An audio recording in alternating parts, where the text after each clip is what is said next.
The ball eventually ends up taking a deflection and goes out for the corner. Which is taken there into the box. A free header, it's in! Serbia have equalised! The final minute of the 90.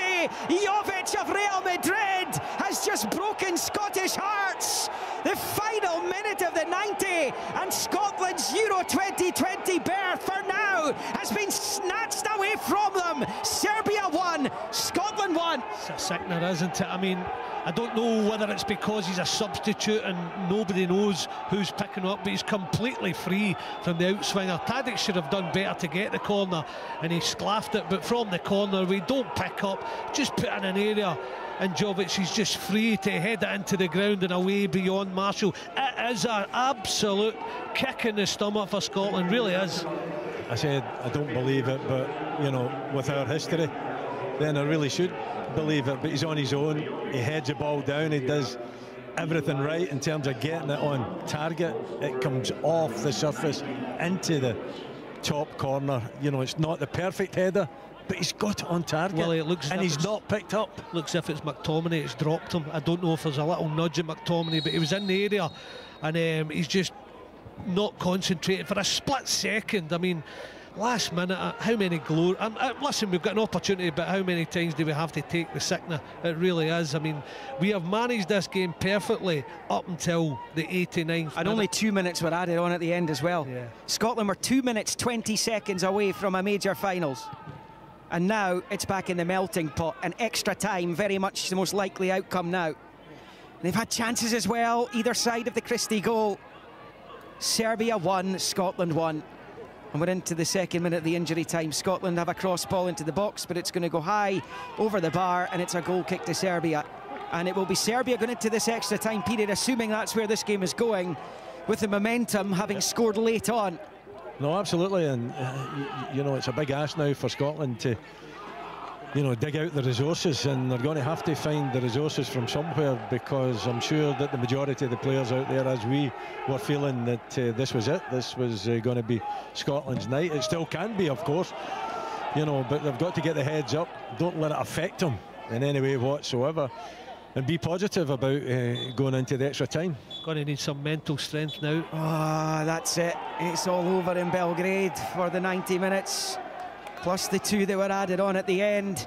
And Scotland have had their place at next summer's European Championship finals ripped away from them after Ryan Christie's goal in 52 looked like settling it. A succession of corners at the end eventually pays dividends for Serbia, and it's Real Madrid's Jovic who headed it down into the ground beyond David Marshall. It is a sickener for Stevie Clarke and his players, and for an expectant nation whose wait goes on when it could have been finished by now. We could have been celebrating Scotland's place at Euro 2020, but just like the semi-final, it will be extra time. It may even be a penalty shootout. What have the Scots got left for the following 30 minutes? It finished after 90. Serbia won, Scotland won. Serbia versus Scotland. It's scored again! Incredible! A Euro 2020 playoff final. Sportsman from BBC Radio Scotland.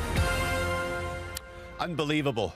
Scotland, such a great performance for so much of that game, and then one basic mistake, Craig Levine, and now we're left on tenterhooks again. It's a sickener, but we're probably at the spot that we thought we would get to at the start of the match.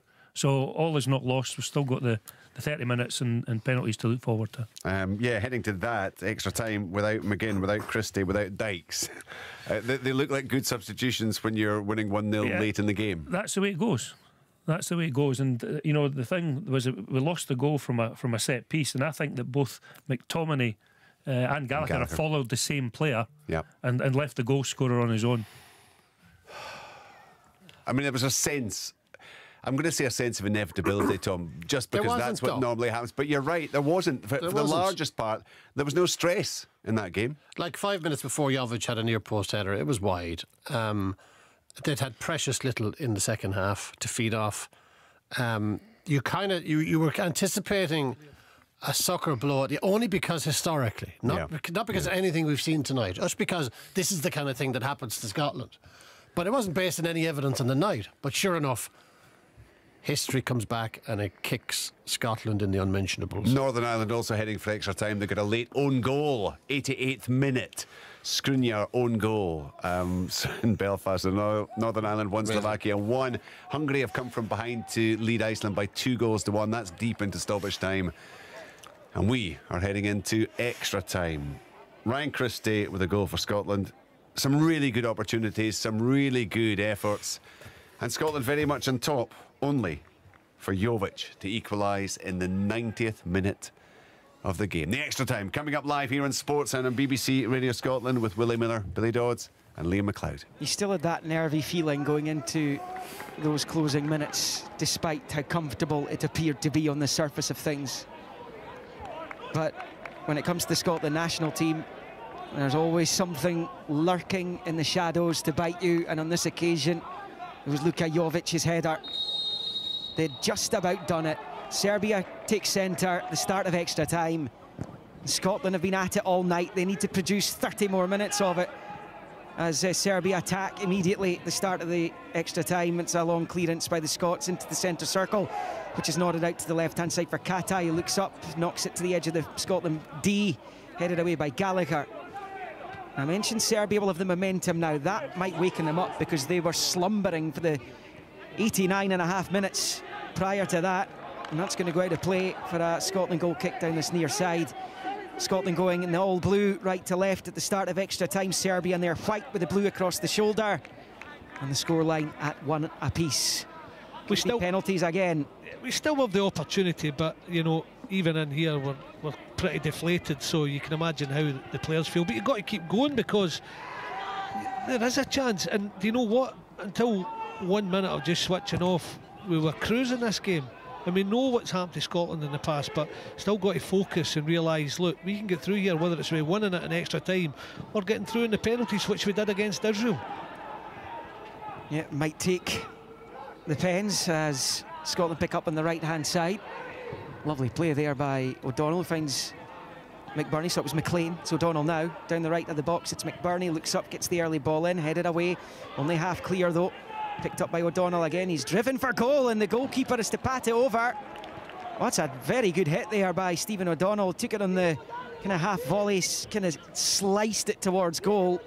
And it was dipping, so the keeper had to put it over. It was going in, it was creeping under the bar. Yeah, decent effort, wasn't it? It was worth a try. He's caught it with the outside of the instep and it's got a bit of swerve on it, and it had to be dealt with. The goalkeeper certainly did that, but it gives Scotland, you know, a corner and an early opportunity.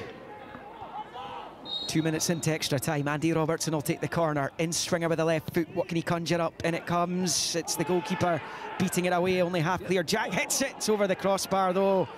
Doesn't score too many, Ryan Jack, particularly spectacular strikes from about 30 yards out. That time it went over the bar and it stays at 1 apiece. It's one of those, Willie, when it comes out to the edge of the box, because the in-swinging corner cleared and it drops to 25 yards, you're first looking and thinking, right, just get a clean strike on it, but make sure you keep it down and into the ground, pick up pace. But he just catches that well, but it's just always rising, isn't it, from Ryan Jack, and just clears the crossbar by about a yard.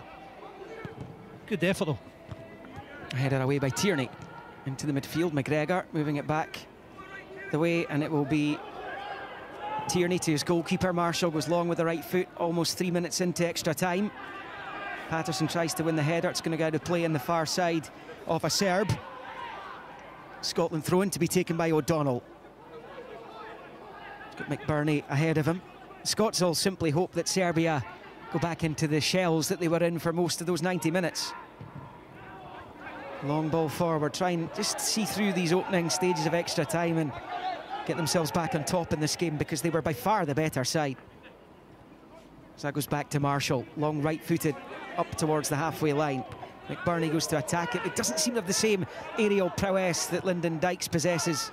And they'll miss that extra time. Looked like handball. The referee allowing the advantage as McBurney forces it out to that right-hand side. O'Donnell goes back to McTominay. Right foot clip ball forward, looking for Patterson. It's too high for the former Hearts man now of Sheffield Wednesday. And it's right through with the goalkeeper. Serbia 1, Scotland 1. We've almost played 4 minutes of extra time. Yeah, but you know, Scotland's still playing with the front two. You know, McBurney and Patterson. I must say, It's a couple of dodgy-looking moustaches that I've seen for a long time up there. You would know about that, and I would know about that. There's nothing dodgy about Willie's tash. A thing of beauty, was it? McLean back to McTominay. 4 minutes into the extra time. Will Steve Clarke be looking back and wondering about the changes he's made, or is that just hindsight? I think they had run out of fuel, the three of them. You know, we spoke about it, the amount of effort and energy that they put into the game. You know, it was always a difficult ask for them. I think it was the right move at the right time to give, you know, fresh legs. You know, it's a set piece, Liam. You know, it's a man that's not picked up properly. He's got a free header, 8 yards out. You know, that's nothing to do with the front three being substituted. Listen, I don't think. Listen, if we're a minute away, and if they get through it unscathed and see out, they'll be saying it's the best substitution. See out the game, even brought on fresh legs, energy up front, just to defend from the front. But you've got a guy who plays for Real Madrid up against you in the box. You have to keep tabs on him, don't you? Absolutely. I mean, he plies his trade with Karim Benzema at Real Madrid as Serbia pick up with Dusan Tadic on the right-hand side, midway inside the Scotland half. Just rolls it back the way there to Lazovic. And now he's found Milenkovic. Rolls it back to Lazovic on the right, level with the edge of the centre circle in the Scotland half. Short ball to Tadic. Then back the way it goes to Lukic. And that chance in the first half, that feels like a long time ago now. 5.5 minutes into extra time at 1-1. Lukic passing it forward. Will be passed back into their own half by Serbia with Tadic. On the right flank, Lukic forward. First time ball by Jovic out to the right-hand side. And they've got plenty up in support of this as Tadic tries to force it through to Jovic. It's cut out though. It breaks still back to Serbia though. They're winning a lot more second balls now all of a sudden.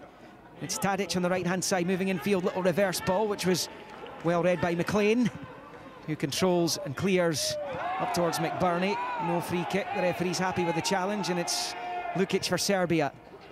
Katai moving it out to the left-hand side. Forward they come. Serbia, Alexander Mitrovic, the edge of the box. It's deflected. It goes wide at the right-hand post, and Serbia have a corner. You can hear the Serbia bench and the rest of the squad roaring from the touchline. It's not sticking now up front. I mean, McBurney, Dykes, even though he may be tired, but I flicked it on. McBurney doesn't win the header, comes back, and then they pass out to Mitrovic, who's cutting in from the left. That's a right foot strike, takes a deflection and goes for the corner. A bit of Serbian pressure now. Certainly got their tails up since the equaliser in the last seconds. Yeah, and that came from a corner, and they've got another here. It's their first since then. 7 minutes into extra time, it's 1-1. Serbia's 6th corner of the piece. On the right-hand side, left-footed in-swinger into the Scotland box. It's headed away this time. If only it had been the last time. It's going to break out on the right-hand side. Mladenovic uses the outside of the left boot to knock it up across the Scottish goal. It's going to break to the opposing side there with Katai up against McBurney. Looking for space to cross. Right-footed does so. Headed away by McTominay. Now it's going to break to Tadic midway inside the Scotland half. Suddenly Scotland are sitting quite deep. It's out on the right-hand side for Lazovic. Cuts in field, moving towards the edge of the box. Little pass in field, which Robertson puts behind for the corner. The momentum's with the Serbs. It's 1-1. It certainly is, isn't it? You know, it's pressure play from them. They're looking like a different team. They look confident. They look full of energy. They've certainly got that huge lift with that equalising goal so late on. And, you know, really, Scotland have to defend. They've got to be organised and concentrated. It's another set piece. There's your marker right there, Willie. McTominay on Jovic now, touch tight. Corner Serbia again on the right-hand side. Left-footed in-swinger coming up again. Into the box it comes, headed away to the edge of the box by Gallagher. It's only half away. Oh, it's just wide. Marshall's made the save. Well, that's an effort there from Goodell. Smashed it for goal, and it goes wide of that left-hand post. It stays 1-1. That was honestly top draw saves, there's no doubt, because when Goodell picks up the pressure, trying to get there, Jack, and I'm telling you, just gets the slightest finger tips to that, just with his right glove, just to deflect it wide. It's a brilliant save, keeps us in it. Steve Clarke should be speaking to the media about leading Scotland into the European Championship finals right now. 9 minutes into extra time, another Serbia corner, which is headed clear. It's going to break to Gudel, who's back in that midfield role, which is the one he plays for Sevilla. And his cross comes in, and Marshall holds on. One little touch takes that past the Scotland goalkeeper. It stays Serbia 1, Scotland 1 on 99. And the longer this extra time is going on, the more likely it is that a penalty shootout is going to be Scotland's only get-out-of-jail card. Yeah, but Serbia, they look like the team we thought we were going to see, you know, in the first 90 minutes, and we haven't seen anything from them at all. But certainly, you know, in extra time, they've turned it on. They look full of confidence. They look as though they firmly believe that they can win this. You look as if they've caught us with a real sucker punch. We look as if we're on the ropes just now in this first half. Well, they'll feel they're invincible now. It's the football gods smiling down on them. Yeah, absolutely. They didn't deserve the equaliser. But, you know, we've seen it before with Scotland. We were worried about it even with 5 minutes to go. We've got to focus, got to make sure you don't make any mistakes. Well, we made one and they punished us, but they've certainly got the energy now. So, listen, it's a dig-in time. Get through this period. Stevie Clark's sides are used to that, soak up a bit of pressure. We're having to do that right now. Callum Patterson adjudged to have fouled Milenkovic over on the far side, and the ref's going to speak to him. It was a good old-fashioned fight for the ball. Initially, it may well have been a foul, but the referee, I think, is wanting to speak to Callum Patterson. Yeah, I think so. That there's not a great deal in it in the first occasion, but I think maybe the second one, there's a bit more contact. He's too close to his opponent there. Probably the referee's got it right. It's 100.5 minutes on the clock. Serbia 1, Scotland 1. Scotland were all but through to Euro 2020. They're now embroiled in an extra time battle in Belgrade against the home team, and it's another Serbia free kick. Foul there on Alexander Mitrovic, about 6 yards from the edge of the centre circle by Gallagher, who's given him a very uncomfortable night. Mitrovic looks more and more frustrated with every passing second. Gallagher has stuck to him like glue tonight. He's done well. He's got to be careful though when you see the pictures there where the arms up, and a couple of the bookings have been because of flailing arms. You saw the one in McGinn where Milenkovic picked up in the first half. So with Gallagher being on a yellow, you know, you could easily have been given another one there. I don't think it was, but just by the way the referees handled this game so far. Gudel over the free kick. It's in a very central area. It's about midway inside the Scotland half.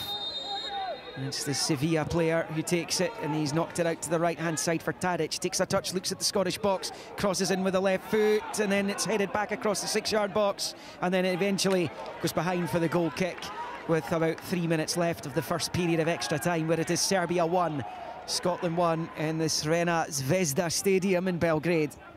We're struggling to get up the park now, aren't we? We're struggling to get any control of the game. We're constantly being pinned back.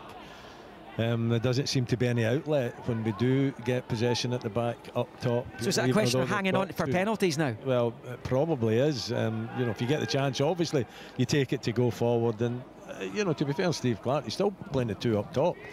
But the Serbs have got a bit of control now, and they've got belief. And it's a difficult position for Scotland to be in. I'll be happy just getting to half-time with the extra time. One each. Regroup for 15. Robertson's lost out. Tadic rolls it into the central area, and now it's Katai moving towards the Scotland box. He fancies it. He shoots across the face of goal and wide of that right-hand post again. They're carving the Scots open frequently now. Are the Serbians with 2 minutes of the first period to play.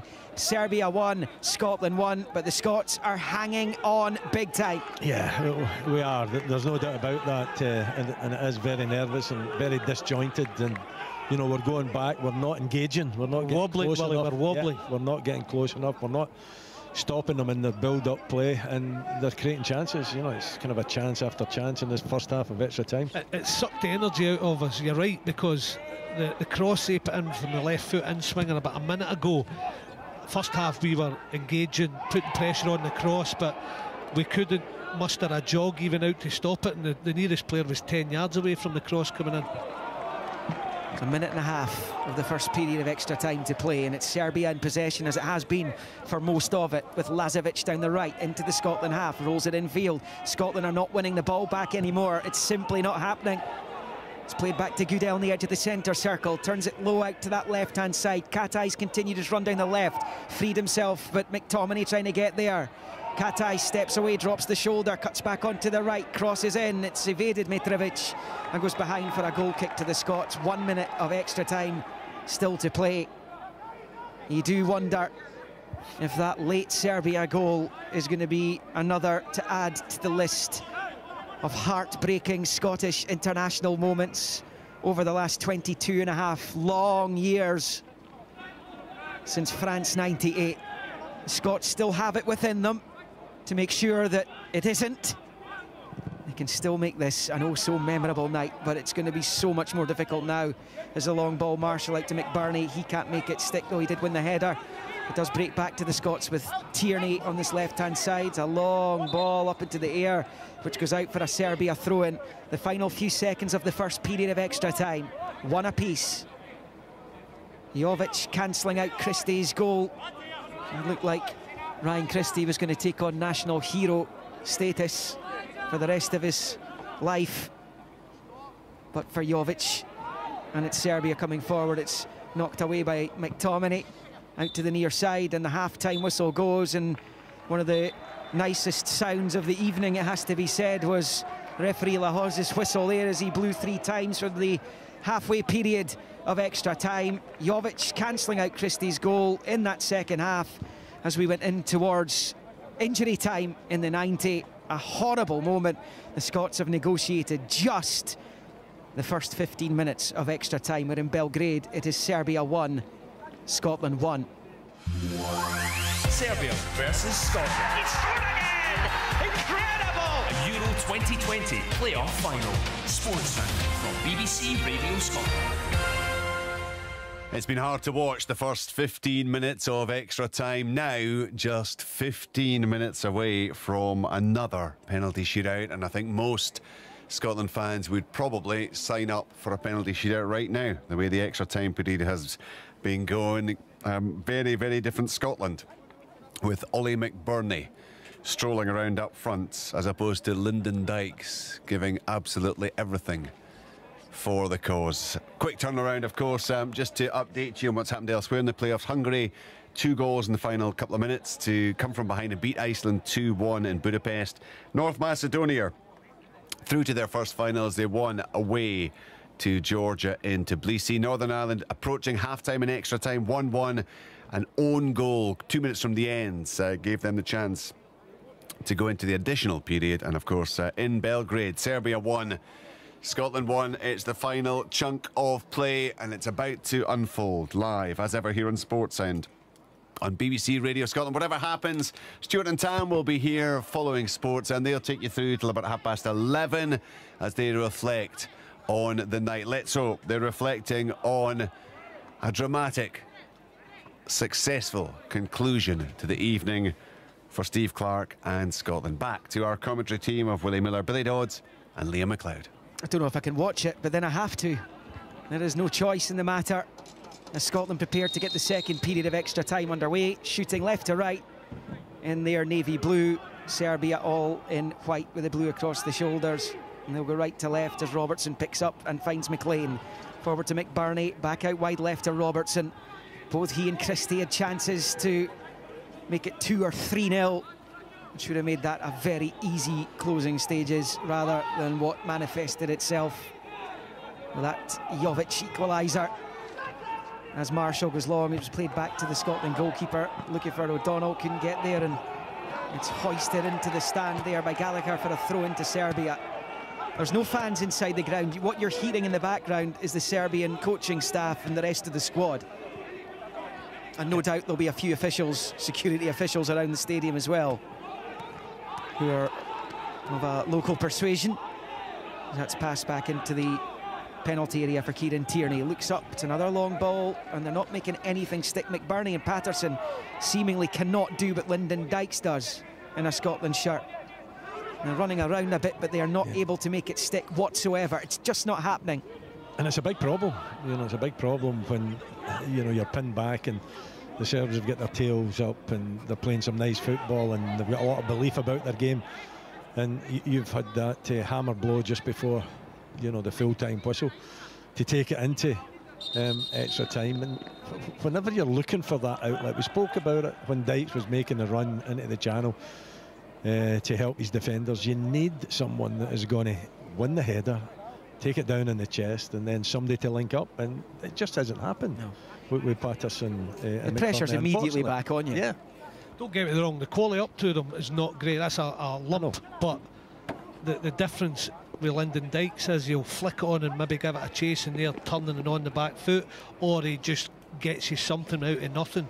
Got a man down with cramp, by the way. Sorry, Billy, just to let everyone know there's nothing happening on the pitch. It's and we're not having a go at McBurney and Patterson, but I mean, Patterson's been a defender. McBurney likes to run the channels. We need a focal point. We need somebody that gets us something from nothing when we're under this pressure. We're under the cosh. We'll get the old rubber legs, haven't we? Because we've been caught with a punch in the chin, and we've just got to regroup. But we can't seem to do it because everything that is getting lumped up front, and there is no quality, is coming straight back at us now. Stefan Mitrovic has had to go off. He had a bit of cramp there. He's been replaced by Uros Spajic of Feyenoord. Just gone there on loan from Krasnodar in Russia. And it is Serbian possession. 3 minutes into the second period of extra time at 1-1. Penalties for a long time now, it feels anyway, have looked Scotland's best hope since conceding that equaliser. It's played left-hand side of the box, long right football up towards the halfway line. It goes into the Scotland half, and Alexander Mitrovic has managed to find a teammate as well as McTominay slides in. It's an important tackle, and then it's booted away by Declan Gallagher. Anywhere will do. 108 minutes on the clock. The Scots have got 12 minutes to get it to penalties. They don't look like scoring themselves from a football perspective. And it's played out to the left with Mladenovic. Long left-footed ball forward, headed away by Gallagher. McGregor couldn't control it. Down goes Jack. The referee again isn't giving Scotland the free kick, and it's Katai forward. Out wide left, it's worked, and then the sliding Patterson puts it out for a Serbia throw-in, level with the Scotland penalty spot. Serbia 1, Scotland 1. Mladenovic is over the throw. And he's got Katai at close quarters if he wants to use him. Bold forward. And getting it under control there for Serbia, just down on that left-hand side by the corner flag is Jovic, as it's cleared by Scotland. O'Donnell helping to clear, and then it's launched up towards McBurney, but it goes out for a throw-in as well. Steve Clarke stands at the left angle of his technical area. Nothing he can do at the moment. He is allowed to make a change, but he will perhaps just leave it, let it go until the final few seconds, where he might look to, if it's going to go to penalties, look at bringing on Griffiths or someone of that ilk as Serbia clear the lines. A long ball, McTominay's underneath it, nods it forward, and Callum McGregor can't control. They're looking a little bit tired now. Patterson trying to get into the challenge, and Goodell, who emerges with the ball right of the centre circle. First time low ball forward, and then it's picked up by Tierney. No free kick for Serbia. Forward to McBurney, gets it into his stride down that left hand side. He's on his own though. McBurney does well, works it infield to McGregor.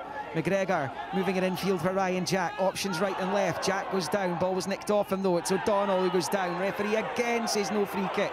Ball taken. Serbia have it with Katai. Rolls it forward. The Scots had engaged up the pitch, and now they're struggling at the back. They're trying to get back. It's Serbia driving down the left-hand side with Mladenovic. Looks up at the box. Plays it to the edge of the area. Taken down there in the chest by Jovic. He goes to ground, being waved back to his feet by the referee.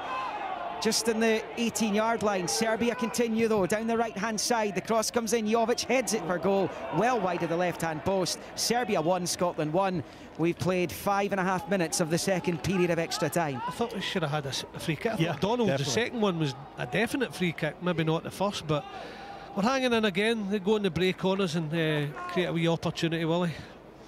Yeah, you know, it's a difficult situation when mentally, I think, to cope with the disappointment of that late goal, isn't it? Is a really punch in the chin. How would you guys feel in that position? But you've got to dig deep. You know, you're totally gutted because you think you have done it. You're on the verge of history. You're heroes. You think, you know, for the first time in 22 years that you're going to, you know, the finals, and it's taken away from you. It's ripped your heart out. But at the same time, you've then got to dig deep into the resources, and you've got to make sure that it doesn't affect you too much. But the problem is, Liam, it's affected them in a positive way, because they have been very good since they've scored that equaliser.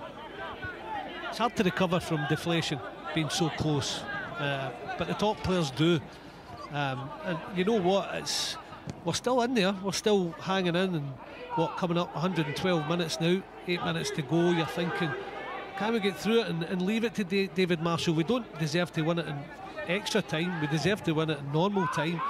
So we take the draw and dig in and hopefully go and win it in the penalties. They're not threatening to score, that's for sure. Which is why we're talking about the penalties. Yeah, as Gallagher nods it back to Marshall. 112 minutes on the clock at 1-1. David Marshall holding on to it, taking his time over it, just making sure everyone's in position. His 40th cap tonight. He unable to complete an 11th clean sheet for his country with that late Jovic goal cleared by Marshall. Breaks off a Serbian head. It's O'Donnell heading it forward. McBurney onto the chest of Patterson. Rolls it to Callum McGregor. He'll then side foot it with a left to Tierney, left of the centre circle, to Robertson wide in the left. Good run forward by Kenny McLean if he can find him, but Robertson's cross ball's cut out. Scotland throw in off Tadic. Just bowled back by Robertson to Tierney into his own half for Gallagher. Under no pressure, passes it forward to McGregor and back to Gallagher, who turns it out to McTominay on the right hand side. Into the Serbia half he goes.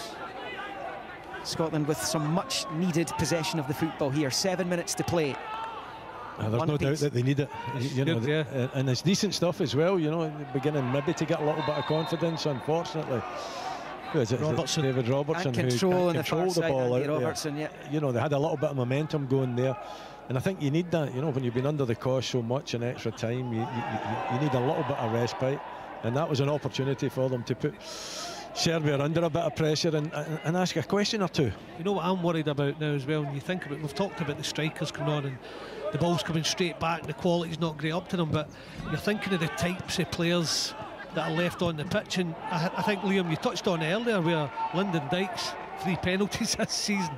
QPR tucked him away, and he's Ryan off the Christie pitch now as well. Christie takes a mean penalty. It's not just about getting through the extra time, it's having the personnel on the pitch who are good penalty takers you're thinking about now. 6 minutes left of extra time. It's 1-1. Serbia looking to score late in the day in extra time as they did in 90, and it's Kaskai with a shot from the edge of the box, and it's a comfortable take for Marshall either side. That could have caused problems. Katai hit it with a right foot from about 25 yards out, and Marshall relieved to see that fly straight at him. Yeah, if he gets it either side and gets a bit of curl on it, it's a good chance because you get a clear shot at goal. The only problem is that he's hit it with a little bit of curl, but it goes straight at David Marshall, and eventually it's an easy take. But again, perhaps too much space and allowing him to, pull the trigger and get the shot off. Heading towards the final 5 minutes of extra time. Here we go again, the final countdown. Serbia 1, Scotland 1. It's a countdown to a penalty shootout rather than a major finals appearance, though this time a big difference. The referee blows his whistle, and this time Scotland have a free kick to eat away a few seconds. A foul by Goodell on Jack. 5 minutes left, Billy Dodds. It is Serbia 1, Scotland 1. It's been better this second half. I said to you extra time, get to half time, we were under the cosh, and then suddenly get a wee regroup, even if it's just your manager getting 30 seconds with you, and we seem to have handled this second half extra time better, but I would still rather go and get a winner than go through the penalties. I really would, but it doesn't look like it. They have got a free kick here though, Scotland. The referee's not happy with Callum Patterson, I think there. Robertson takes the free kick into the Serbia box. It comes, there's a header one. The referee's wagging his finger at something and he blows his whistle, and Serbia have a free kick. Ollie McBurney is screaming at the Spanish referee. It stays Serbia 1, Scotland 1 as the clock ticks down to 4 minutes of extra time left. Yeah, looked as though it was maybe, kind of a Griffiths is coming on. Yeah, a semblance of a foul just on the edge of the box on McBurney, but the referee wanting nothing to do with it, as hopefully the talisman comes on and can conjure something up. Lee Griffiths, his last cap was in September 2018 in the Nations League against Albania as a sub for Johnny Russell. He's only had 2 caps since the game in Ljubljana at the end of the last World Cup qualifying campaign. Another failure on the national team's part. They needed to win for a World Cup playoff. They led through Griffiths. And in the end, Snodgrass scraped a draw, which wasn't enough, and Gordon Strachan's time was up. Griffiths on, perhaps with a penalty shootout in mind. It's more firepower. There's 3 minutes of extra time left. It's one apiece. It's as nerve-shredding as we expected it to be when on 89.5 minutes, it was looking relatively comfortable. Jovic's header down into the ground, bounced up into the top right corner, cancelled out Christie's goal. All the hard work. Will it be for nothing? Will it be for nothing? You can look back on it as being a very, very good performance right up until that final header, really. But disappointing, absolutely. Gut-wrenching to lose it so late, or for that victory to be just kind of taken away from you so late in the game. It could get worse late in the day in extra time, because Serbia in the Scotland half, as they come forward, it's out wide left for Mladenovic. Up against Patterson, who's moved to right wing back. Mladenovic steps inside, away from him, left-footed low ball, right-hand side of the box. They're queuing up inside the area. In comes the cross ball. It's headed there by a Serb, and it's gone away out to the near side. The referee's blown the whistle though, and it's a foul on McTominay, and Scotland have a free kick inside their own box. Serbia 1, Scotland 1. The foul by Jovic and McTominay, and it's 2 minutes from a penalty shootout. They stand firm though. I mean, McTominay has already dropped Jovic, as you saw, for the goal, but they work the space well. They play it up the left channel, they work it across to the right wing, and they put in a decent ball, and he's got to be strong, he's got to be steady, make sure he gets a flick on it, or sees the marker away from the ball, and he does that, McTominay, and also gets a little shove to get the free kick. Marshall takes the free kick. 90 seconds of extra time left. This is around about the time the Scots conceded at the end of the 90. It's come off the head of Tierney, then Robertson hooks it up into the air forward. McBurney wins the header. Griffiths couldn't get onto it though, and it's Serbian possession on that right hand side, and it's the long ball forward there down that right flank by Lazovic. And now it's with Tadic, level with 18-yard line. He's cut it back. They're inside the Scottish box. It's played across, headed away by Gallagher, and rifled clear up into the air again by Kenny McLean. 1 minute left. Will McLean be the penalty hero again? Should it get that far? It's not far off being so. The final minute, and Scotland have a throw-in over on the left-hand side. They've at least negotiated 29 of the 30 minutes of extra time. Ryan Jack, deep inside his own half, back to Robertson, clips it forward, and it comes off a Serbian and out for another Scotland throw on the far side. There have been substitutions in extra time, so I don't know if the ref will add on a minute at the end. We shall see. McBurney battling for it, trying to win it back, losing out though, and Serbia have it. It's just to the right of the centre circle, and it's a long ball, right-footed up towards the edge of the Scotland box, won by Gallagher, be kept in play by Robertson. It's about 10 seconds left of extra time, plus anything the Spanish officials add on at the end. Kenny McLean picks up on the left-hand side, and he's had it nicked off him. That is extra time up now. Is there injury time? There is. There's 1 minute of injury time. They couldn't, could they? Serbia have it on the right-hand side. They've got players inside the penalty area. They've got 4 in and around the box. It's played out to the left-hand side here from Mladenovic. He's going to try and take on Patterson, who makes the tackle and puts it behind for a Serbia corner from the same side, in the same goal mouth from where they equalised in the last minute of 90. It's the last minute of extra time at 1-1.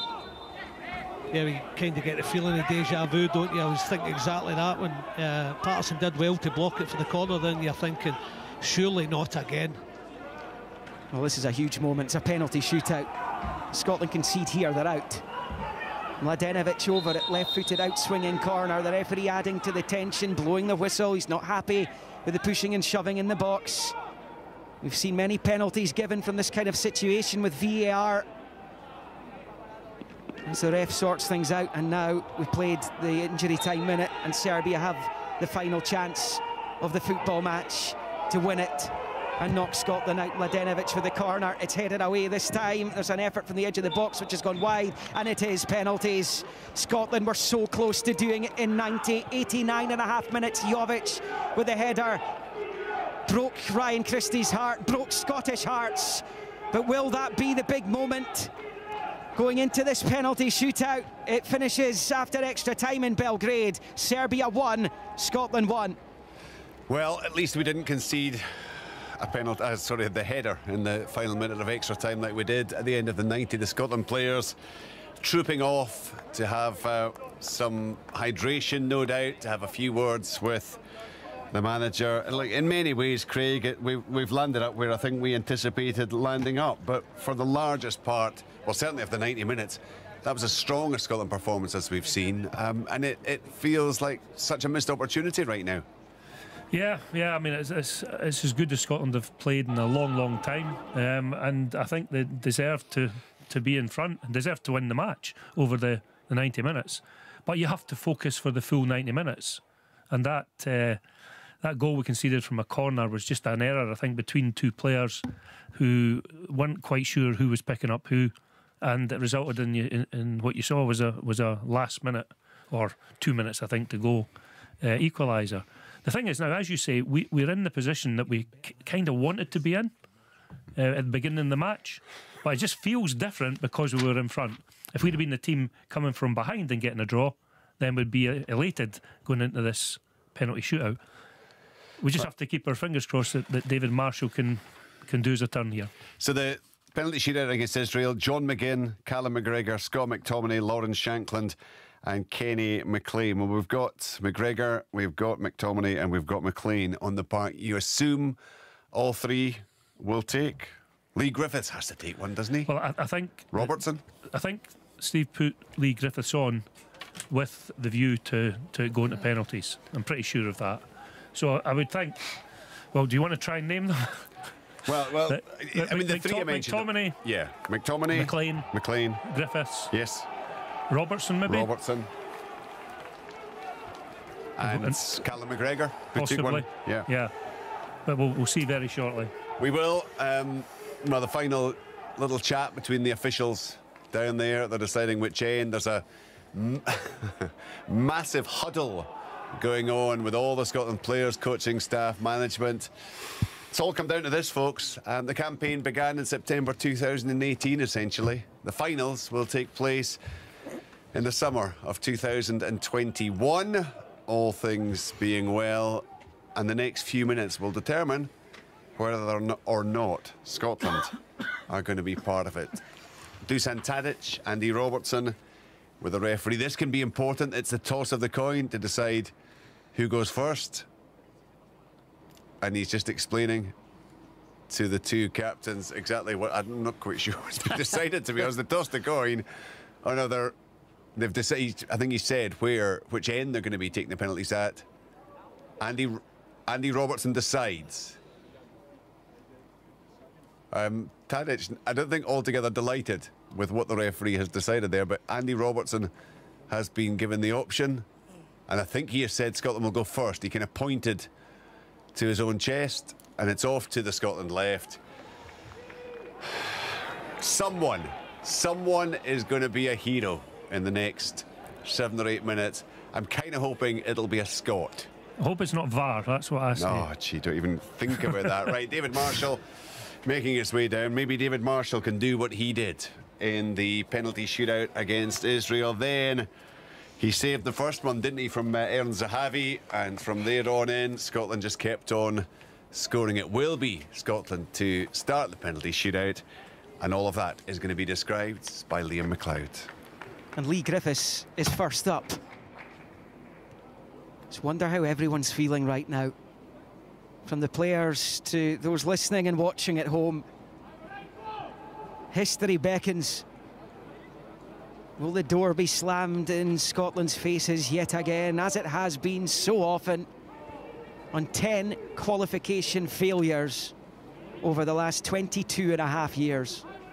It will be Lee Griffiths to take the first penalty against Rajkovic. So much pressure on goalkeepers now, particularly with VAR. They can't move before the ball is hit. And Griffiths, making his international return, waits to take the first spot kick. With that normally deadly left foot of his, the first whistle of the shootout, up comes Griffiths, left-footed, in it goes! The goalkeeper got a touch, but it ends up in the top right, and Scotland are off the mark at 1-0. He struck it well, confident, you know, good drive with the left foot. Yeah, a hand to it, but the power was there, wasn't it? Just didn't get enough on it to deflect it over the bar, and it ends up in the back of the net. Had to strike it well. Got the right hand to it, as you say, Willie, goalkeeper, but not enough to keep it out. Tadic up. He's a regular penalty taker for club and country. Dusan Tadic against David Marshall. Marshall saved the first against Israel in the semi. What can he do here? Tadic with the left foot, scores right down the middle. 1-1 in the shootout. Yeah, just right down the throat of it, isn't it? You know, David Marshall goes to his left-hand side, anticipating it's going to that side, and Tadic just puts it right down the middle into the roof of the net. Yeah, it's a good penalty. Yeah. Composed. He waited for Marshall to go and just says, I'm not picking a side, I'm just going to open up, put it right down the middle with a bit of height, and Marshall no chance. Kisses the Serbian badge as well in celebration as Callum McGregor, another Celtic player, steps up to take against Rajkovic. The tension is verging on unbearable. McGregor with the left foot then for Scotland. It's their second spot kick. Both have been converted thus far. McGregor begins his run up, left-footed, and it goes into the top right, same as Griffiths. 2-1 Scotland. That's brilliant, isn't it? Really, I mean, it goes the same way as Griffiths, but for me, he gets more power, and the goalkeeper's no chance, just rifles it, and it's a brilliant left foot strike from McGregor. Absolutely, you know, full of confidence again, you know, taken well. Goalkeeper thinking he's a little bit unlucky, but maybe the first one, but not the second one. I think it's Jovic to take the next one, the man who scored the header that denied the Scots the win in 90 minutes. The Real Madrid striker against Marshall, right-footed this time. Oh, Marshall got a touch, but it's in. It's gone into the net. There's a shake of the fist from Jovic in celebration as he goes to his goalkeeper. It's Serbia 2, Scotland 2 in the shootout after 4 spot kicks. Yeah, it's quiet celebration though, isn't it? You know, he's not elated with that penalty kick. It's within touching distance of David Marshall. He does get his hand on it, he just doesn't get enough on it to keep it out. It's a little bit like Griffiths, isn't it? Just hooks it with the right boot. Marshall gets a touch, but still finds its way into the net. Scott McTominay is next up for Scotland. Moves back towards the 18-yard line. Now he begins his run up right-footed. It's into the bottom left. What a good penalty that was from the Manchester United player. And Scotland are 3-2 up in the shootout. Sensational, isn't it? You know, drilled right along the grass into the left-hand corner. Goalkeeper goes the right way, but just not, you know, he's not long enough to get anything on it. The power takes it by him as well. Perfect. That's our best, isn't it? Just get to that nitty-gritty stage and just hooks it low to the goalkeeper's right, but he just can't get near it because of the power. Next up, Nemanja Gudel of Sevilla. Scotland 3-2 up. They could be doing with a save here. Gudel moves on to the 18-yard line. The referee's ready. Here he comes. The Serbian number 8, right-footed. He scores as well. Bottom right sends Marshall the wrong way, and it's 3-all. All penalties, 3 apiece have been converted. Yeah, he just side-footed it away. You know, he just stroked it. It's not the perfect penalty if Marshall goes the other way, but he goes the wrong way. It's because it's in, unfortunately. For them. Yeah, listen, his composure probably has a look at Marshall, lets him go to his right, just opens up and puts it to Marshall's left. It was composure. Ollie McBurney, it hasn't happened for him in a Scotland jersey. How his country needs him now. 3-all. As McBurney begins his run up, right-footed from McBurney, and he rolls it into the bottom right, sending the keeper the wrong way. We're getting to the business end, and Scotland are 4-3 up in the shootout. Yeah, pretty calm penalty, again sending the goalkeeper the wrong way, and you know, drilling it along the ground again to his right-hand side. And when the goalkeeper decides to go that way, he's no chance. Do you know what? I've got a lot of time for that. He is under major pressure, McBurney. A lot of Scottish fans haven't taken to him, so to stand up and slot it away like that was absolutely brilliant from Ollie McBurney. It really was. Katai, one of the Serb subs, I'll take their 4th one. It really is so tense. Here comes Katai, right-footed penalty coming up here. It's in as well. Marshall can't get there, he guessed right, but Katai finds the net, and it's 4-4, and now it's sudden death, effectively.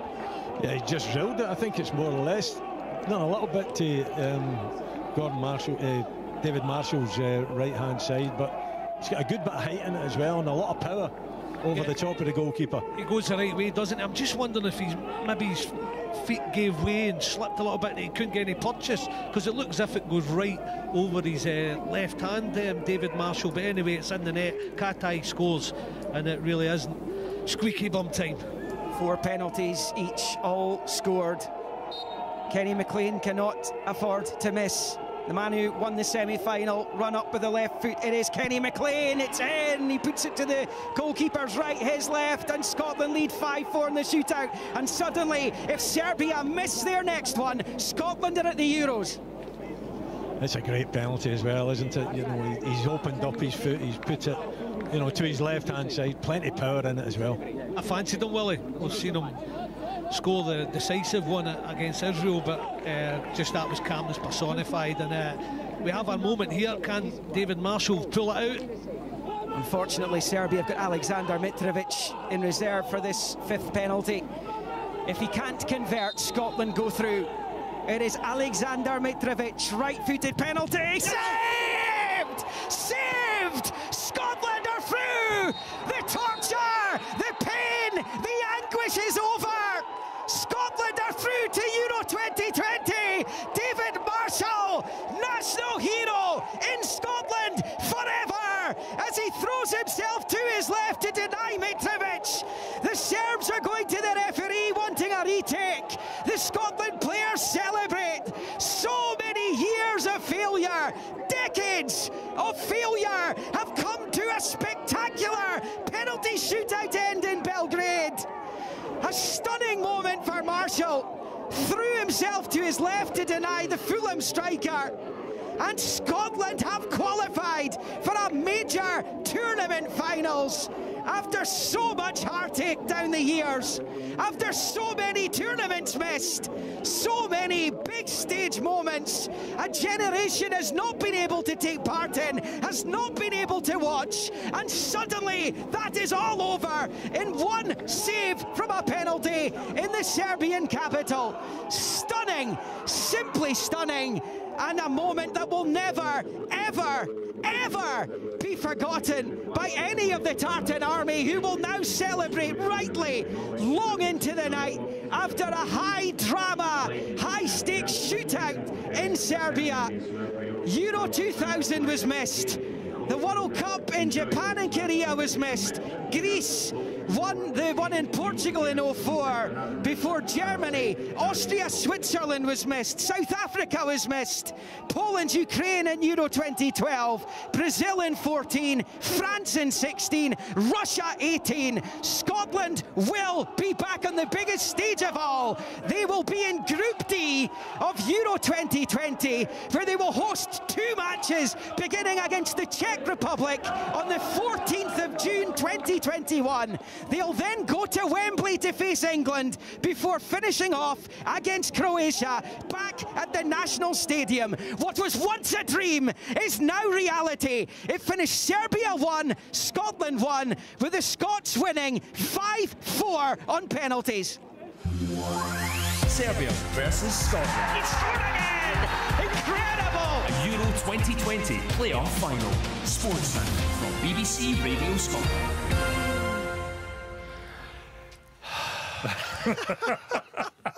Unbelievable. Unbelievable. You know this, having been so nervous for days, having got even more nervous as the hours ticked by and the minutes ticked by and the game was underway, and for the largest part it was so comfortable, and then Scotland did a Scotland and lost the last minute goal. Extra time was a nightmare. The penalty shootout was even worse, until Alexander Mitrovic was stepping up, and I don't know how everybody else felt, but there was a sudden calm which descended on me. You called it. You called it. And you said it'd be saved. I was convinced he would save it, and he did.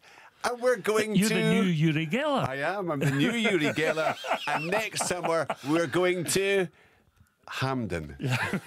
Doesn't matter. Hampden and will Wembley, never be sweeter. Or maybe Russia, depending on what is finally decided. It could be Timbuktu. It doesn't matter a damn. Scotland, yes. They're going to a major championships.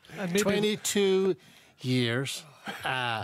It's Listen, it's unbelievable. It's unbelievable the way they did it. 22 years, 268 months, 1,168 weeks, 8,178 days since they'd lost to Morocco in their last I'm match. glad you came up with exactly the same number as I did. Well, it was in my piece this morning. Right, so I could show you my workings. I'm just repeating it. I'm glad you remember to add in the leap years as well when you were working it out. Tom. It's an incredible achievement, given the absolute sickener of the equaliser. And with a couple of minutes into injury time, it's to regather themselves, to survive through the extra time, and to hit those 5 penalties on top of the 5 successful penalties in the semi-final. 10 penalties in a row. Yeah. Balls of steel from these Scotland players. Absolutely. They deserve everything. Every plaudit that's going to be thrown at them, they deserve it. Steve Clarke has done the most momentous job. He's picked this team up from the floor and he's brought them to the Euros, and it is incredible. Off the ball is coming up, folks. It's some point soon, I'm sure, because they'll need some time on here between now and 11:30. There was a brilliant moment there, Craig, and I don't know if David Marshall either hadn't quite counted or if he was just wanting clarification for the referee that the save was legal, that he hadn't stepped off the line, that he wasn't about to go to VAR.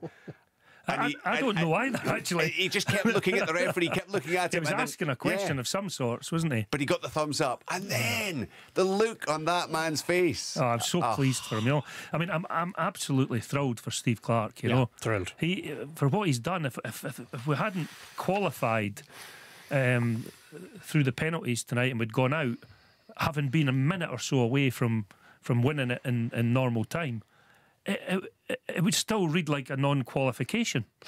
Well, it would be a non-qualification.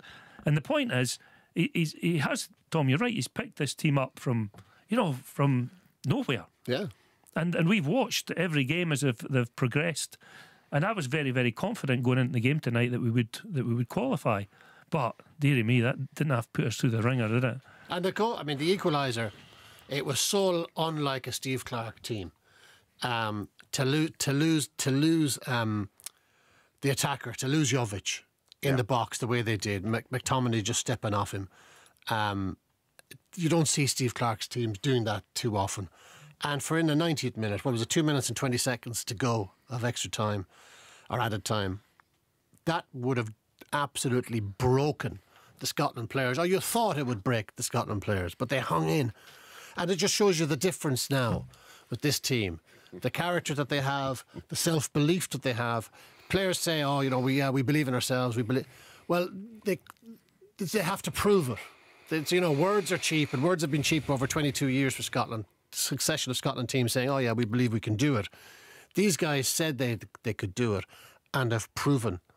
They've backed up their words. Their confidence has grown to the stage where we saw. I thought it was a brilliant performance tonight in the 90 minutes, apart from the from the late goal, and the amount of confidence they'll take from this game. Yeah. That'd be incredible moving forward. I know we've got a couple of matches coming up in the Nations League. Would you believe it? Nations League Sunday afternoon and then Wednesday night. Celebrations. Yeah. Lyndon Dykes is suspended for Lyndon Dykes Slovakia deserves game. a rest. Yes. I mean, cover his bed with rose petals. Right. The guy was immense. Absolutely immense. Every match has been unfortunately, immense. Ollie McBurney also looks like he needs a rest, and he was only on the park for Ollie McBurney, half an hour. Ollie McBurney stuck away his penalty brilliantly. He'd had a very, very poor game after he came on. Won virtually nothing in the air, ran around to zero effect. I think Serbia really grew when Dykes went off and McBurney went on, because McBurney was doing none of the things that Dykes was doing, and they started to play out from the back. But when Scotland needed him, fair play to him. He stood up and he put away the penalty. And Lee Griffiths as well, out at the international scene for such a long time, out of club football for such a long time, only on the park 2 or 3 minutes. I don't know if he even got a touch, did he? And he's on the park and he's stuck away that penalty. But he steps up to take the first one. Yeah. And it'll be, all of this stuff will come out in due course, but you would imagine that Lee Griffiths says, "I'm going to take the first one." Yeah. Stand back I'm taking the first one because that's the type of person he is. It's what he does. He scores goals. You know, and he would feel more comfortable than any other player on the park, stepping up to get a chance to score. That's what he does. That's what he does for a living. Kind of knew that it would be Kenny McLean last up because that's what he did against Israel, and just knew he was going to score. What a penalty it was. McBurney's penalty was very good. I mean, look, they all were. The keeper got a fingertip to Griffiths' penalty. That apart, they kind of coasted through a penalty shootout. My God, they know how to take penalties. That's huge pressure. That's to reach the first major finals in what will be 23 years. Well done, all five. Oh, brilliant. Two penalty shootouts. And not to miss a single one. Fantastic. And David Marshall to make two fantastic saves. Yeah, phenomenal saves. David Marshall, I mean, he's immortal now. Yeah. You know, can you believe it's actually happened? That's I'm just looking up the screen and Ryan Christie doing an interview. I don't know if that's been recorded or what, but he actually, I'm sure he's in tears. The young man isn't. He's in tears because he knows what. Oh, wow. Sinking in now, you know. He knows what it's going to mean. Yeah, right across the country. The whole, like, you know, my God, especially in the summer, but for many years, the negativity in Scottish football has been horrendous, and the summer was the most divisive, bitter, rancorous summer of them all, and this is just the greatest news ever. You know what? Everything just is lighter now, and we don't have to do another bloody post-mortem. We can now look forward with optimism and start planning and start analysing the Czech Republic and England and Croatia, and knowing that Scotland are at the top table again. And it's just such positivity that will sweep into the game now. Kids all over Scotland are going to say, wow, they're going to watch their country at long last, first time in their life, playing on the big stage. It's of a magnitude that's probably still sinking in with just some quotes. David Marshall on Sky there, he said, lost for words. We deserved it, especially after the first half. Ryan Christie was, as I said, he was in tears. He said it's an amazing night. From the outset, we believed it's unbelievable. From the outset, we believed it's unbelievable. But I think we know exactly what he means. For the whole nation, it's been a horrible year for everyone. I hope everyone back home is having a party tonight. Well, they were in a certain bar in Aberdeen, given some videos I saw earlier, which is unbelievable. Anyway, brilliant, just brilliant news. The next few days is going to... Willie, how many... I mean, you've been doing sports with me for quite a long time. I don't know how many post-mortems we have had over failures to reach the latest finals, European World Cup. Brilliant, isn't it? It's going to be brilliant doing these programmes for the next wee while as we just celebrate Scotland getting there. No, absolutely. There's been so many disappointing moments following Scotland over the last 2 decades. And, you know, the pleasing thing tonight, they were the better team. Yeah. You know, I thought the performance was outstanding. To go to Serbia and put in that type of performance. And, you know, David Marshall said the first half, I thought for 90 minutes until that goal went in, until that equaliser went in, they rode their luck a little bit in the first half of extra time, but came back and showed great character, because you would kind of just be flat on the floor watching that goal go in so late in the game after playing so well and having to dig deep into the resources and get yourself back into the game. And then these 5 guys, superheroes, aren't they? You know, stepping up and taking that responsibility. Absolutely magnificent. And all the penalties were just wonderful. That's 10. It's quite incredible that we're so good at penalties these days. Penalty kings. Pat Bonner has passed on his congratulations. As you know, he's been a pundit by text this evening. Sent a picture of him raising a glass to Scotland, which is very classy from our old mucker. So we'll get reaction at some point from Steve Clarke, from players, and we'll continue, of course, to reflect on everything that has happened. I'm trying to decide whether it would have been better if actually Ryan Christie, you know, we'd won it in the 90 minutes with an excellent performance and Ryan Christie's goal had settled it, or whether there's something just a little bit Scottish about throwing it away and then hanging on and then going all the way to the penalty shootout. You've obviously forgotten how you felt. You know what it's like after that has come and gone, and you can reflect on the success. Well, there's cameras on us. Are you suggesting that I was anything other than cool, calm and collected for 120 minutes? I hope when Serbia scored, I really hope the bleepometer was working. That's all I'm going to say. Never heard such language, Craig. We deserved it though, didn't we, lads? We did. We absolutely deserved it. Totally. And the feel-good factor is there. It was the ups and downs as per usual. David Marshall to bring off a stunning save in open play. Then he saves the penalty. I'm almost sure you were saying you weren't sure, lads. I'm almost sure he knew not to celebrate until the fifth or the fourth official gave it the thumbs up that he wasn't off his line. I'm sure that's what he was asking. Then the celebrations could begin.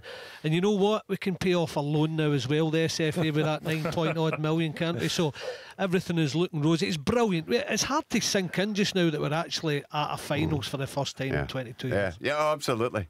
And you know, Tom, you were talking about all the changes in the world, all the inventions, all the technology, all the people who have come and gone in all those years. It just seems absolutely astonishing. It's a great moment for the entire country, and it's so hard. Such hard work has gone into it. Steve Clarke he inherited a team that was downbeat in an environment, a disbelieving, fatalistic environment, where an awful lot of Scottish fans were just ground down by failure upon failure upon failure. And he had to deal with all of that. He had to deal with the negative fans. He had to deal with a negative press. He had to deal with all of that. And the man is a colossus to take all of that on and to turn it all around. And we see this tonight, this great mental strength. Brilliant performance, I thought. Excellent performance for 90 minutes. Then they get the sickener of the equaliser. Then they hang on, and then they go again. That is just, we talk about like kind of strength of character. My God, they had it. It was just, I thought it was just ridiculously impressive. 9 games unbeaten, longest run unbeaten that the national team has had in 44 years. And that goal, right at the end, prevented what would have been a 4th successive clean sheet. I mean, it really has. It's got the stamp of Steve Clarke all over it, Willie, hasn't it? And I remember you saying, and I think probably everybody saying in the early stages, 2-3 games in, you were just looking for some kind of signs, and the signs weren't necessarily there initially. It's taken a fair bit of hard work, and he's had to, whenever he's had the players together, to work hard with them. What we have seen, we've seen real progression, haven't we, over the last 3 lots of international get-togethers from the opening of the Nations League this year.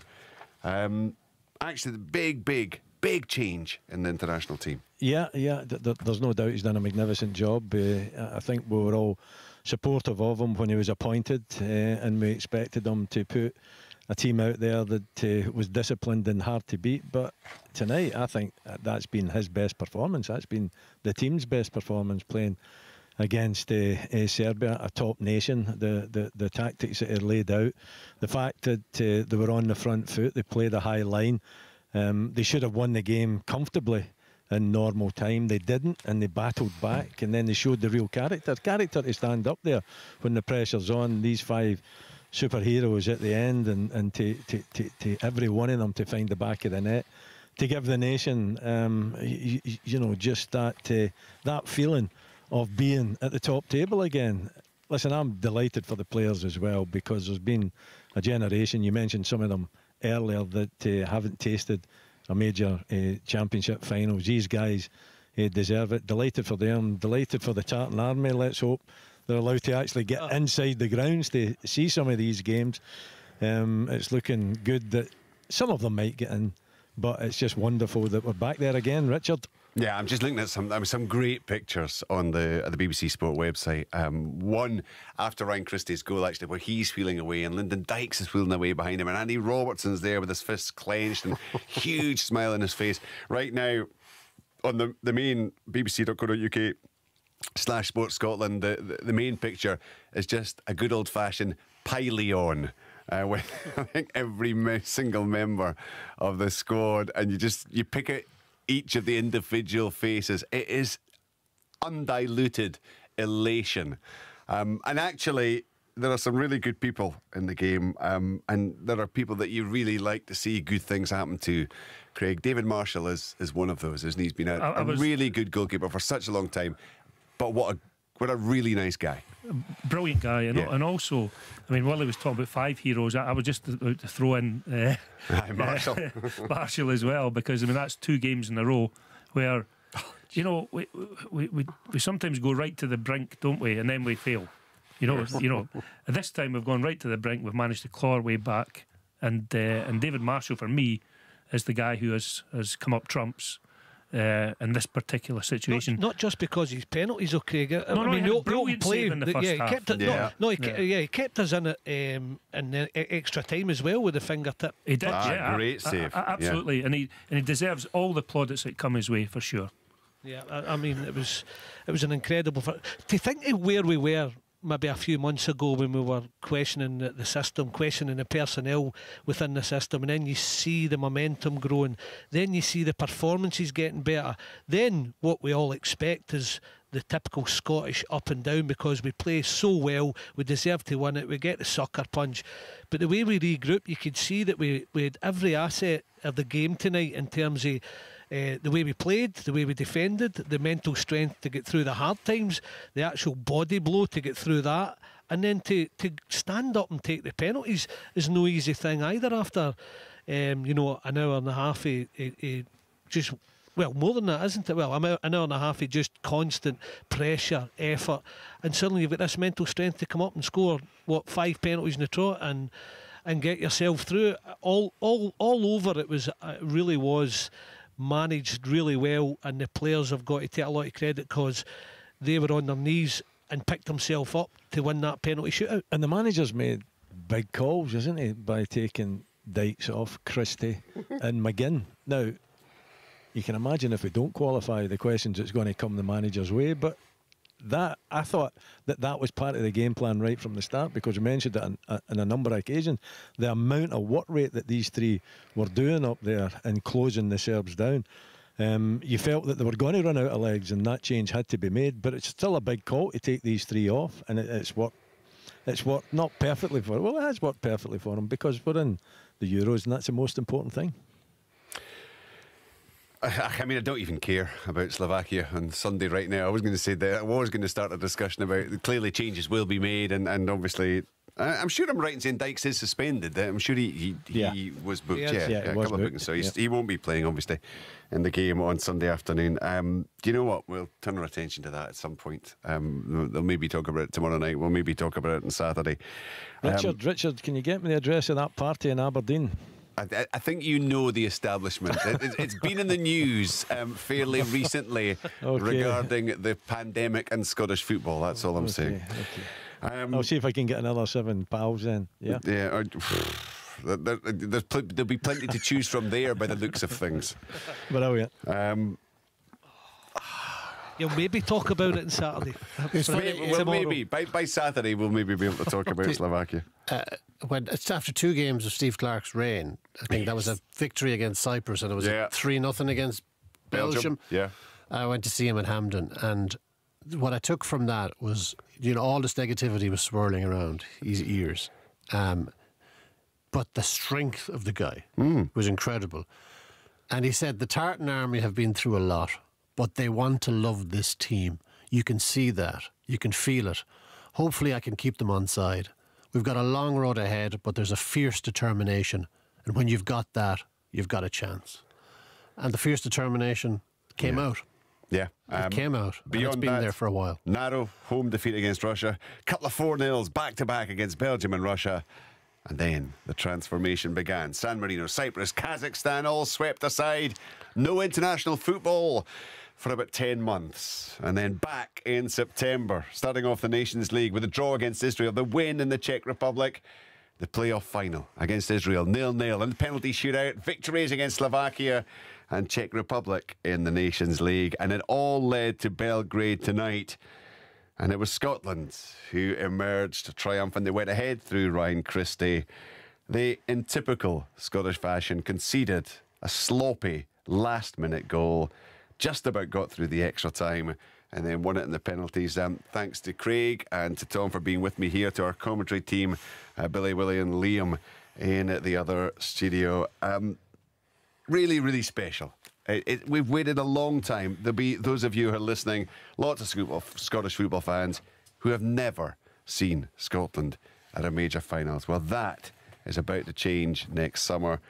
After a long, long absence, Scotland are finally back at the top table of European football. They will be playing at the Euro 2021 finals after yet another dramatic night.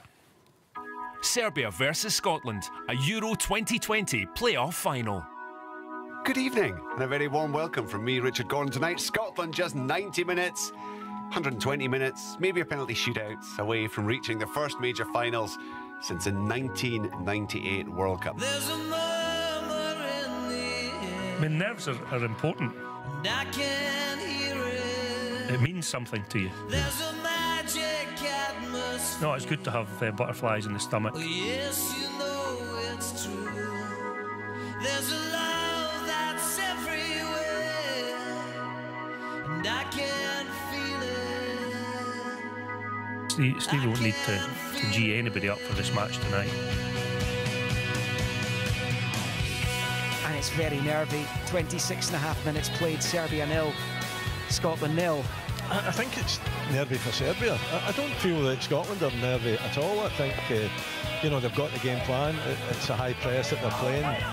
They've shown plenty of energy. But it's been a really good start. I think it gives everybody optimism that the result could go our way tonight. And Scotland cleared, and Dykes is going to not give up the chase here, and he's on at the edge of the Serbia box. He's on his lonesome though, but the Serbia defender slips. Dykes has it left-footed, rolls it into the path there, and it's over the crossbar. What a chance for Robertson to give Scotland the lead. It's a wild swipe high over the bar from the skipper. I get a feeling. Again, he couldn't control, O'Donnell couldn't either, and then the Serbs give it away again. McGregor at the edge of the box, calmly rolls it to Christie. McGregor continues his run. Christie on the turn, he shoots across, and it's in! Ryan Christie scores! A shot on the turn from the edge of the box, across the bows of the goalkeeper, in off the post. That could be the moment of history that a nation has waited for. Ryan Christie opens the scoring in Belgrade and nudges the Scots a little bit closer to ending their major tournament hiatus. It is Serbia 0, Scotland 1, and it is Ryan Christie. And it stays Serbia 0, Scotland 1. Yeah, didn't it? You know, it's nervous moments now as the seconds tick away, and fortunately for Scotland there, you know, the ball eventually ends up taking a deflection and goes out for the corner. Which is taken there into the box. A free header, it's in! Serbia have equalised! The final minute of the 90. Jovic of Real Madrid has just broken Scottish hearts. It is an absolute kick in the stomach for Scotland, really is. I said I don't believe it, but, you know, with our history, then I really should believe it. Ah, that's it. It's all over in Belgrade for the 90 minutes, and it is penalties. Unfortunately, Serbia got Alexander Mitrovic in reserve for this fifth penalty. If he can't convert, Scotland go through. It is Alexander Mitrovic, right-footed penalty. Saved! Saved! Scotland are through! The torture, the pain, the anguish is over! Scotland are through to Euro 2020! David Marshall, national hero in Scotland forever, as he throws himself to his left to deny Mitrovic. The Serbs are going to the referee wanting a retake. The Scotland players celebrate. So many years of failure, decades of failure, have come to a spectacular penalty shootout end in Belgrade.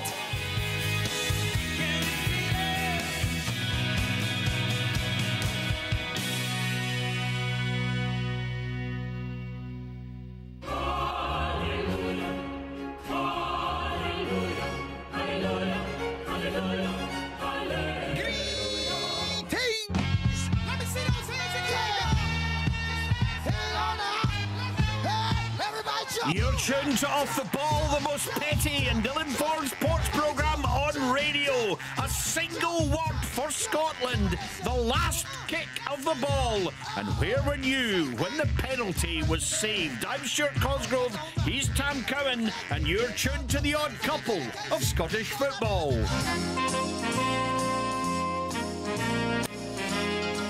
The Hallelujah Chorus, Tam. Scotland have done it. There's no hiding, no cynicism, and even I would kick Ollie McBurney in the bum. It was absolutely incredible. Wow, what a night. I could genuinely cry, Stuart. Yeah, we were talking about that last week on the shows when football would make you be in floods of tears. I was nearly there as the clock edged towards 90 minutes and I thought we'd done it that way, going through 1-0. I started thinking, you know what, when Off the Ball was in its infancy, we're only a year or so into the programmes and we got to Euro 96. 2 years later, we had a lovely 3 weeks in France at France 98, and we thought this happened all the time, and we did zip ever since. I thought, here we go, and like every other Scot in the planet, I'm sure when it went into extra time, I thought we'd blown our chance. But David Marshall, the one word that would sum it up for me, Stuart, Panenka. It's inside that stadium that Panenka, 1976, scored his favourite penalty. Until this evening, it was the Panenka penalty. From now on, it's the Davy Marshall penalty. Absolutely. Fantastic. And Tam, you know I'm always having a wee go and I'm always cynical and I'll always find something to moan about. But the one thing I would like to congratulate you for, you must be feeling real pride of seeing two Motherwell players in Scotland's defence there, and Declan Gallagher in particularly was immense. Absolutely. Declan Gallagher was amazing. I read a couple of Snyder comments this week. I'm sure it was only tongue-in-cheek. Scotland have really hit the depths when we've got two Motherwell players in the team. I kind of get what they meant with that. We're not the greatest team in the league, obviously, but really proud that with Declan Gallagher, Stephen O'Donnell out there. I must say as well, Lyndon Dykes, wow. What a shift. Absolutely incredible. Another I mean, we could credit so many players tonight, but Lee Griffiths, I reckon that was his first touch of the ball. It was. And you know the thing about it is I think we always talk down our lower league club games, and our show should be better than that, because here's something to bear in mind. When Lyndon Dykes left Livingston to go to Queen's Park, £2 million. When McBurney went to Sheffield United, £20 million. Absolutely. Now, there can't be any doubt in anybody's mind who is the superior target striker for Scotland. And the gulf in money down in English football it's crazy. Absolutely. Let's get all your thoughts in. How would you sum up tonight in one word? The last kick. The last kick of the ball. That's what we're talking about tonight. A great save there for Davy Marshall. And of course, at round about 11:30, it'd be great if we could stay on longer. But round about 11:30, we'll need a song to play us out that sums up your emotions tonight. Great night for nostalgia now, Stuart. Everybody will be thinking back to 1998. If you were there in 98, what age were you? Where were you tonight when you watched that? We're on a muddle the night thinking about the different tears in Scotland. Loads of tears of joy shed, perhaps a few tears of sorrow from maybe only Craig Brown. I'd love it if Craig's tuned in, but he always said in this show, we've had him on regularly, and I keep saying, Craig, do you think you'll be remembered as the last manager to take us to a major finals? And fair play to him, I said, oh no, Tam, no, somebody will do it. He said that Strachan would have done it, Craig Levine would have done it, every other Scotland manager. I'm surprised he was last seen doing in Largs with an effigy of David Marshall. No, it was last seen in Presswick, the public phone box, the hanky or the mouthpiece phoning in the bomb scare to the stadium as it went into the penalty shootout. No, Craig, you're a legend. If you're tuned in, give us a call. Tam, I know you were distracted. I don't know, were you listening to the latter part of the last show with the boys analysing the game? Yes. In which Tom English actually actually said that he would like to put rose petals on Lyndon Dykes' bed, right? I invite any of our listeners to come up with a romantic fiction involving a Scottish footballer. I think as far as Tom's concerned, that's unbudged dumped. He's moved on. He's straight on to Lyndon Dykes. Listen, get all your thoughts in 80295 in the text. You can email offtheball@bbc.co.uk. Just enjoy yourselves.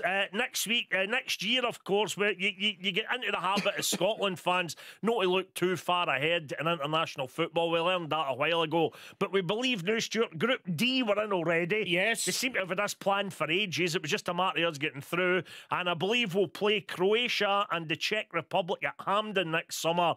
And England. There's another great thing to look forward to. A wee chance for revenge after Harry Kane doing us 3 years ago. Yeah. We will play England at Wembley next summer as well. Give us all your thoughts. The one word that would sum it up: the last kick of the ball. Again, there'll be the off the ball in Serbia tonight. They'll be doing their dinger at the boy that missed the penalty. Davy Marshall will not be getting the credit. VAR, we talk about glorious failure. Can you imagine the Serbia players surrounded the referee at the end there? They were pleading with him to check the VAR. We saw it 3-4 times there, and Davy Marshall did have one foot on the line of that. He did. Well, it was a dragon foot, I have to admit. But, hey, Tam, here's the thing. Something else has been put to bed tonight, and that's that whole idea of glorious failure, of how Scotland can possibly lose it at the death. Now, it looked awfully like that in the first 90 minutes when we conceded so late in the game. You just thought, oh no. And then I felt it was actually England game all over again. Yeah, it was. Yeah. And you know the thing about it is, because of the substitutions that Steve Clarke had made, I felt his substitutions slightly sucked the life out of Scotland a wee bit, because in the but only because we thought the game was dead and buried. We weren't contemplating extra time. Correct. But you're right, when McGinn, Dykes, Christie went off, they were arguably three of our very best performers. I'd chuck in Declan Gallagher there as well, of course. And suddenly, when it did go into extra time, you thought, hey, wait a minute, the whole dynamic of the game changed. It just shows you how, what it does emphasise to me, Stuart, is how absolutely brilliant those guys, particularly Lyndon Dykes, had been. As it was mentioned in commentary when we were sitting watching it, the pictures coming through, he did, it sounds a bit of a cliche normally, but I don't think it was far off it. He did cover every blade of grass on that pitch. Absolutely phenomenal performance. One of the best ever performances a target striker I've seen in Scotland. That's my second. I don't care if it's a trope. That's my second JFK moment now and off the ball. A true JFK moment. Did somebody get killed at the weekend before last? I'll always remember now that Craig Levein was our special guest in Off the Ball when the news broke on Off the Ball that Sir Sean Connery had passed away. Correct. Tonight, when we qualified for our first tournament in what will be 23 years, we had to nearly scrape Stephen A. Smith, Neil McCann and Stephen Thompson, all former internationalists, off the ceiling. We were sitting watching it in their company because they're doing the highlights in it. I'll never ever forget that. It was a great, great night. I've had pals, my mate Jim, who you know, Stuart, who lives in San Francisco, wasn't lying when he texted me there saying that he was crying watching that. It becomes all the more powerful. His cable TV bill? All the more, no, you know what Jim's like, he'd 50 knicker on the Serbians. But no, you know what it's like if you're tuned in far afield tonight. I bet you feel it even more than we do here at home. Give us your calls, give us your texts, give us your emails. 80295 in the text.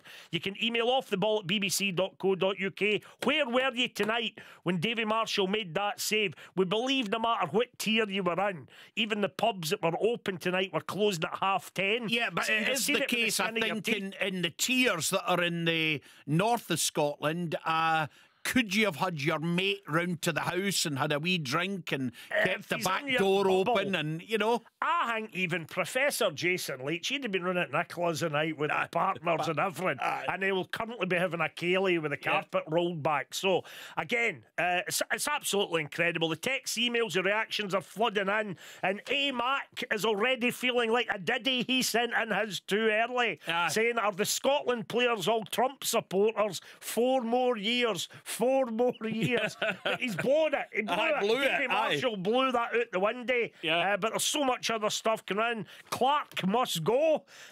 Only joking, guys. Joe and Fife is quick. Taddy says that was utterly nerve-wracking, but fantastic. Well done to Stevie Clark and the boys. That was the best Scotland performance for a long, long time. Delighted. Here's a great point, that the younger generations will now witness the joy of a major final in their lives in the same way that we all enjoyed it in our youth. We're on the march with Stevie's army. Stuart, on that note, a wee mention here. First up, we need to get a big mention. I'm going to do it because it gets slagged enough. Sky Sports, they made that free to view tonight, right? There's a lot of people were able to enjoy that tonight who ordinarily wouldn't have been able to. So well done, Sky. A wee word as well, I think, Stuart, for the Tartan Army. Not just the Tartan Army at large, the Tartan Army basically from 1998 onwards, who have followed that team through thick and thin, mainly thin. They have seen some horrendous performances, some horrendous results, and they've seen us getting bumped to tournament after tournament. How much would they guys have loved that tonight? They've been in the stadium in Belgrade and they were deprived of that joyous moment because of this blasted virus, you know. So a wee thought tonight for the Tartan Army. The family, I'm giving a wee bit of thought to Beverly, who's the St Johnstone supporters liaison officer. She posted today all of the photographs of her family at Scotland games, with the wee boys being something like 4 and 5 year old, and now they're men in their early 20s, and just to see them growing up over the years, and now they can go to a tournament again and enjoy it. It's brilliant. Commiserations to Ivan Golak, said something else. That old dud, he's been sniffing about picking up a few quid this week. Get it, run you, Ivan. Hi, Stuart and Tam. My eldest son is 20. We may have shed a few celebratory tears tonight. What a result, in the only way that Scotland can. Christie was magnificent. Marshall, a double hero. That was Martin in Aberdeen. Carol Macker says, living here in Englandshire, all I can say is bring on England. Here we go, 10 in a row, 9 unbeaten as of tonight. Can I just say to you, Tam, I would also like to congratulate the Sky ambient coverage. They seem to have just got the right crowd noise. It sounded like Scotland fans were there. Well, you know what, to clarify that, because I certainly thought that for the outset. I was thinking originally that I was going to salute whatever the chap's name was in charge of the tannoy inside the stadium in Belgrade, and I thought, boy, he's been really fair. Battering out Loch Lomond and Flower of Scotland and Cheers coming down the road Scotland and all of that. But it was Sky Sports again who were responsible for the sound effects. 9 out of 10 to Sky Sports. The only downside of the night is, why do they have Arthur Mullard doing the commentary? I don't like Ian Crocker will be back down the road soon with his mates. I can't believe it. I can't believe it. I had to do this job. I've been sitting there having a pint of Warham Real Ale with Matt Elliott, commiserating each other. No, Ian Crocker, you know what? I heard a couple of folks saying that. We've even had a couple of texts and emails. Bottom line is, Ian Crocker, who I think is a brilliant commentator, he was great again tonight. He's been immersed in Scottish football since, I think, the early to mid-90s. You know, the guy's earned his living through Scottish football, so we're not having any of that tonight. Yes! Can I just say, Liam? Wait a minute, I'm reading an email. Yes! Do you know what I mean by that, boys? Yes! That came from Dougie Lang. Another slight, I love these though, bad decision by Stevie to sub McGinn and Christie. Yeah, all you pundits think he's a good manager. I've got to check the time when it did come in after the game. Well, look, you know, that is not... Emotionally, it's the wrong type of email, but actually, talking factually, I thought the substitutions were wrong. They'd been hardy managers, like, you know, we talked about the Three Kings, we talked about Shankly, Busby and Steen last week. Maybe guys like that would have been lauded for making hard decisions at times like this and saying, you know what? What was Clark thinking by doing that? He needs to do that better. We're not just going to give him a pat in the head. Personally, tonight, though, I think it is nonsense. Roddy Morrison. Hi to Roddy, just says, I'm lost for words. What a feeling. Well done, Scotland. We really deserved this, and Clark has done an amazing job. I criticised him after the Israel game, but what a turnaround. And all credit to Alec McLeish for getting us into the playoffs in the first place. Exactly. A lot of folk had forgotten about that. Stunning, says Roddy. Yeah, but here's another thing I would say. It's put to bed another old chestnut that you sometimes hear from Scotland fans. You know, people, I still to this day get emails from people or texts from people saying, aye, you'd take Strachan back now, wouldn't you? Well, the answer is no, I wouldn't. You know, I think the Steve Clarke, whatever you think of the substitutions tonight, and I thought he took a risk and it didn't necessarily pay off. But the thing about it is we're through, and he's got us there because the 9 in a row, the 9 unbeaten games is quite remarkable in Scotland's international history. Absolutely. And, you know, in 1998, the last time, and talking of nostalgia, when he came on the park because he's acknowledging the Movember campaign, was it possible to look at Callum Patterson tonight without thinking of the Hearts fans who were at Dens Park in 1986? That's what they looked like. He looked like every one of them. Every one of them. He looked like every he single just one needed of them. a wee bit more feathered hair and he'd have been a dead ringer. Unbelievable. One word to sum up tonight, says Scott Reid, gallus. Yeah. I don't know if it was necessarily gallus, but Stephen Thompson hinted to us that before going on to do Sports Scene tonight, he'd already changed into his smart designer suit, but he reckoned he was on his third pair of designer underpants. So I don't think maybe gallus was how I would describe it myself tonight. Mark Gow, hi boys, I'm watching it in Australia. I definitely had a wee tear or two at the end there. Ollie McBurney did his, but absolutely He scored the penalty, and you know what? As he was running up, my heart was in my pocket thinking this isn't going in, but it did. Stuart, and it was a crucial time. You were not alone there. There's a lot of folk that if they go Ollie McBurney, his Mauser, which hasn't quite taken, didn't help tonight. It just put you on edge as he strolled up to take it. But as Joe in the Brig says, give him a break. He's part of a squad that are getting better and better. Well, Tom English has said he wants to scatter rose petals on Lyndon Dyke's bed. I don't know where that fantasy came from, but I'm not going to let it go because I want to hear people's romantic fictions of the Scotland team that took us through. I would like to sit at night with Ryan Christie reading him pages of 50 Shades of Grey. Well, I'd like to sit the night with Callum Patterson reading him Train Spotting by Irvin Welsh and say, Callum, the minute a character comes up you think you look like, just press your buzzer. It was incredible. But listen, there's so much stuff coming in here. Apparently once every 25 years, it's not crap being Scottish. Talking of Irvin Welsh. Says Kevin in Prestwick. Jamie in Clarkston in Glasgow. Where was I when Marshall made that save? I was on cloud 9. Loads of folk admitting. Crying. What a result. I was crying. The 90th minute whistle thinking we were out. And then I was crying again. The waterworks switched on when Big Davy Marshall saved that penalty. Absolutely unreal. Can we have an update? I know Slovakia went 2-1 up in extra time against Northern Ireland. Did they win the game? Well, I think Northern Ireland get beat because, as you maybe heard Richard Gordon say, Pat Bonner sent in a picture of him raising a glass of champagne. Richard foolishly thought that was Saturday with Scotland. No, we're only kidding. Pat was in there cheering. Again, a bit Ian Crockerish, if you like. Yeah. Pat, of course, has been immersed.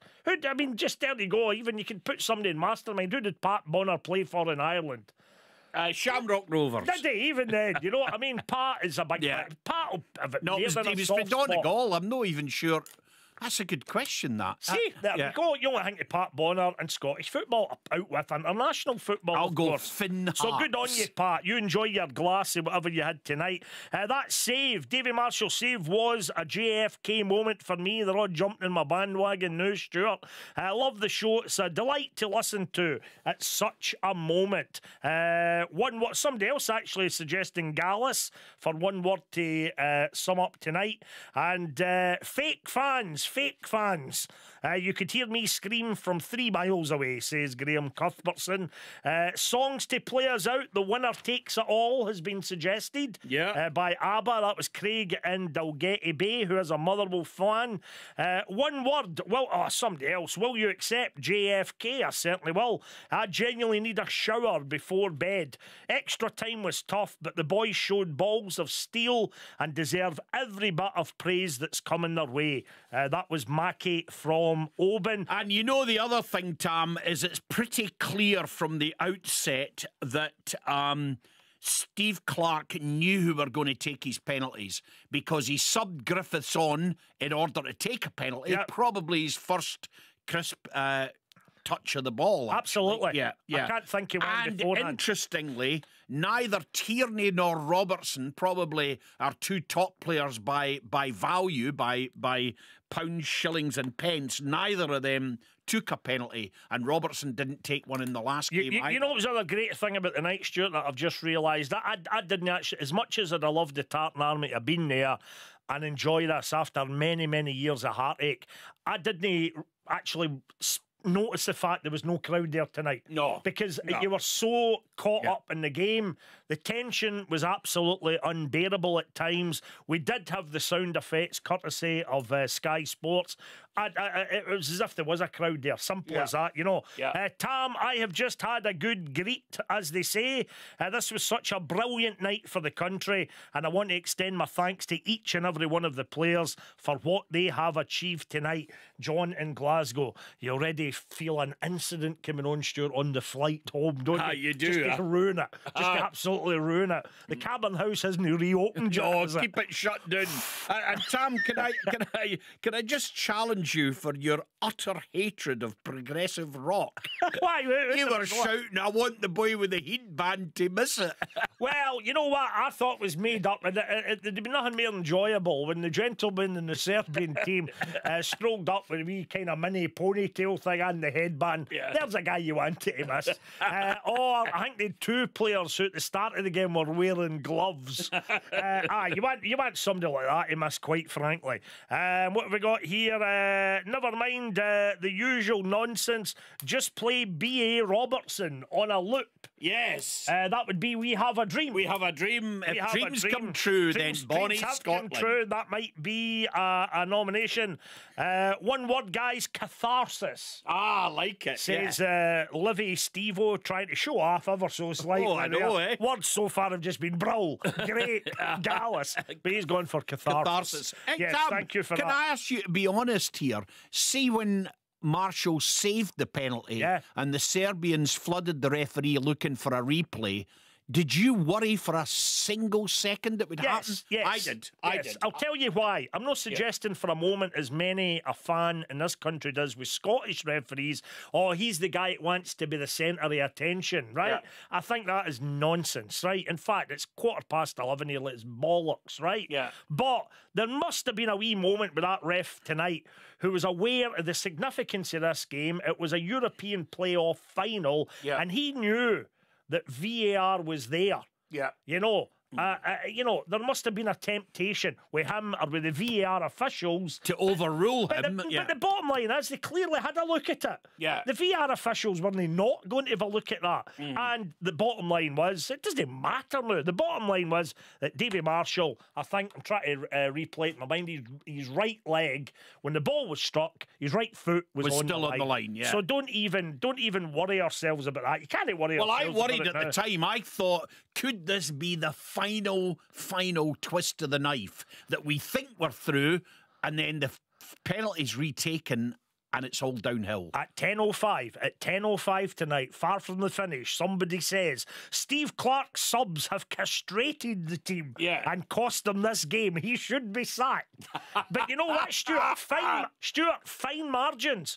Absolute fine margins. If the penalty shootout had gone the other way, heaven forfend, there would have been a lot of calls. Well, there would have been a lot of people saying it went downhill when we subbed Dykes and we were in complete control. I would love, even though I wouldn't understand a word of it, I'd love to tune in to the Serbian version of this right just now. Because they must be apoplectic, the fans out there.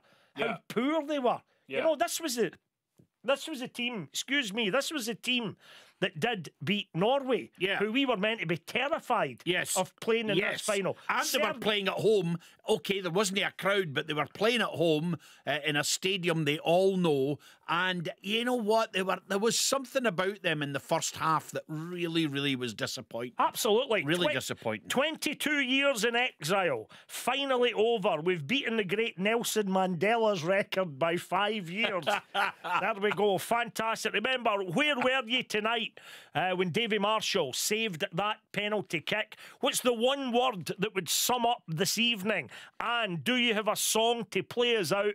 And what, alas, will just be about 15 minutes' time. If you've got any comment to get out tonight to the nation, 80295 in the text. You can email offtheball@bbc.co.uk. I love the comments that come in. And they've not got the time when they came in next to them. Why, oh, why did they not bring on Lee Griffiths, guys? Says Ian Dickey in Castle Douglas. Ian, he did. And he scored the first penalty with arguably his first touch of the ball. Long-time listener, guys, says Stephen Quinn. Firstly, how good was Lyndon Dykes tonight? Is that a 10 out of 10 in the ratings? Oh, it's got to be. And you know, furthermore, Tam, because he is... suspended and can't play for our game against Slovakia, there is a way where actually he didn't look knackered to me, so why take him off? Yeah, I know. I think, like all of us, Stevie Clark, particularly the way Serbia were performing, I think he thought it was game over. Yeah. Simple as that. And he was maybe just wanting to shore up things a wee bit further back in the pitch. But London, he was absolutely amazing. You know, even if maybe, with hindsight, if in that final 7 minutes that he wasn't in the park, if he had been on the park, even just hitting some balls up to him, because he was holding the ball up brilliantly. Absolutely brilliantly. Could have eaten into the time. More tributes to Lyndon Dykes, and as well, Billy Beaton here saying a big thanks also to Sky Sports for letting the entire country see the game. I still listen to it in Radio Scotland, however, for the commentary. Quite right, too. There you go. Love it, love it, love it. And you know, you were talking there about the Sky commentator, but Liam McLeod was good. I heard him briefly on the radio when I was coming into the building. I was in late because of a book event, Tam, right? And there's a JFK moment. Own up, you missed the first half of that win tonight that took us through our first finals for what will be 23 years because you were doing a book event on Zoom. Yes. And I guarantee you, we'll be doing something about you and book titles on the show on Saturday. Yeah, you might say that. You make the presumption that I missed the goal, don't you? Well, I know how you're like, because as soon as I was out of the book thing, I was on my mobile watching everything. Absolutely, you know? And you famously don't have Sky Sports or BT Sport, and even though it was free to view the night, a lot of folk would have still had trouble finding where that free channel was. I believe it was in Sky Pick. Yeah. Or was it Now or something? You know, exactly. It might still have been tricky for people. Thomas from Glasgow. Hi, Tam and Stuart. Yeehaw. The better team in 90 minutes. The last minute goal. The last minute VAR check on the last penalty. No longer the unlucky losers. We have laid a few ghosts to rest tonight. I think that's absolutely right. The best email of the night is that one. Ghosts have been put to rest. Hoary old myths about Scotland and glorious failure. Dig a hole and bury them. The only answer I can think with this one, Stuart, is the JJ, Joe Jordan. See if you can help me out. Stevie says, how good was Lyndon Dykes tonight? It's been ages since we last had a big fella up front as good as Lyndon. Absolutely brilliant for Scotland. When was the last time we had the big boy? Well, I think you would be going to Joe Jordan in the famous game that put Wales out of the tournament. That would and again, Davy Marshall, if he doesn't get 10 out of 10 in all the morning papers, I don't know who will. Because Paul, we could easily have overlooked this. Paul in East Kilbride, he says, what about that save that Marshall made in extra time? The fingertips to the rocket shot. That was spectacular. It could have easily gone in. Yet Marshall was exceptional. And although it's a very kind of supposedly basic part of a goal goalkeeper's game. I don't think he made a bad kick out either. I think he controlled the goal brilliantly. And yeah, fair play to him. That's a 10 out of 10, a 9 out of 10 for Lyndon Dykes. And you know what as well, and I could say to Malcolm next door, who's in his last ever shift for the BBC tonight, Malcolm will agree. I think we need a goosebumps moment to play us out. There's loads of good songs coming in, but the most popular, Stuart, by a country mile so far is indeed We Have a Dream. Wow. We can't start dreaming again. John Gordon Sinclair, the 82 World Cup squad, B.A. Robertson, Christian, whoever else was in it. It is still one of those songs that does give you the goosebumps, but loads of requests now for We Have a Dream to play us out tonight. Even though it's a shortened show, I would love to give that the full 3 minutes and hear it again. Yep. We are through. Can that really be? Yes, it is. Wow, it is 22 years since Craig Burley scored against Norway. Wow. Wow. Life is indeed short, Stuart. If that was 20, I know we all know it was 1998, but you think 22 years since we watched Craig Burley scoring that goal. That was Eddie McGilvery. And oh yes. And what was significant about his napper that night? It was blonde. Aye, peroxide bottle blonde.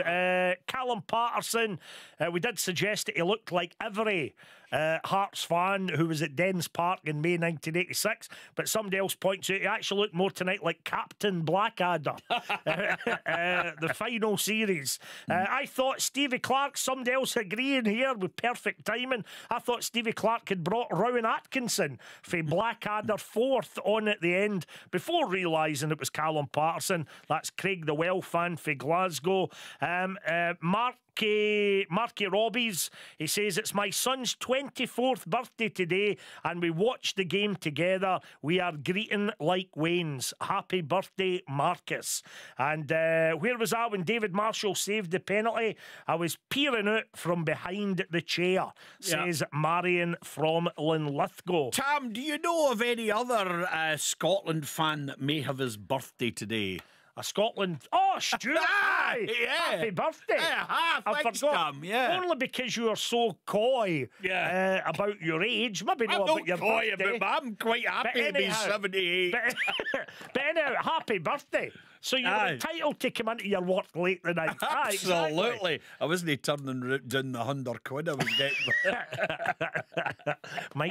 might be all that we're getting. But that's the extra time and penalties for you. I'm crying into my Aldi's Chardonnay here in the Cotswolds. I really hope I can take my three sons to the England game. Dykes was amazing. That was Scott MacArthur, who even puts 4 kisses on it. What an amazing night. And as for Lyndon Dykes, then it just follows an exclamation mark. You know, sometimes because we often have a wee dig at English club football, Tam, one thing that's quite interesting is if you were a QPR fan watching that tonight, would they have felt as proud of Lyndon Dykes as you feel of Declan Gallagher? Absolutely. And what about Norwich fans for Kenny McLean? That's 2 great penalties taken. Absolutely. You know. And he's done his thing with the famous photograph, of course, when he was down there. The mayor of Norwich. He's a cult character down there, absolutely. And JFK moment for me as well, says Martin Coyle. The Davy Marshall save. Not only that, but my wife smashing a lamp in the living room while celebrating. Wow. And he just says the Doug shat it, which is always a joyous moment. Brilliant show, lads. Enjoy your night. What we doing after this? Yeah, good. That's the thing. If you're going to have Professor Leach on your show every week since March, we can hardly go out in a randan tonight.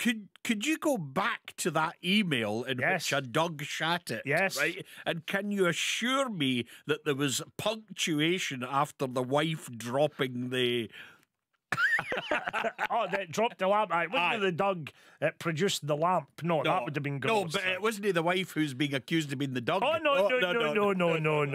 He would never have said that, even in a night like tonight. Hi, Stuart and Tam. Hate to single out one player, but big Declan Gallagher can't be praised highly enough.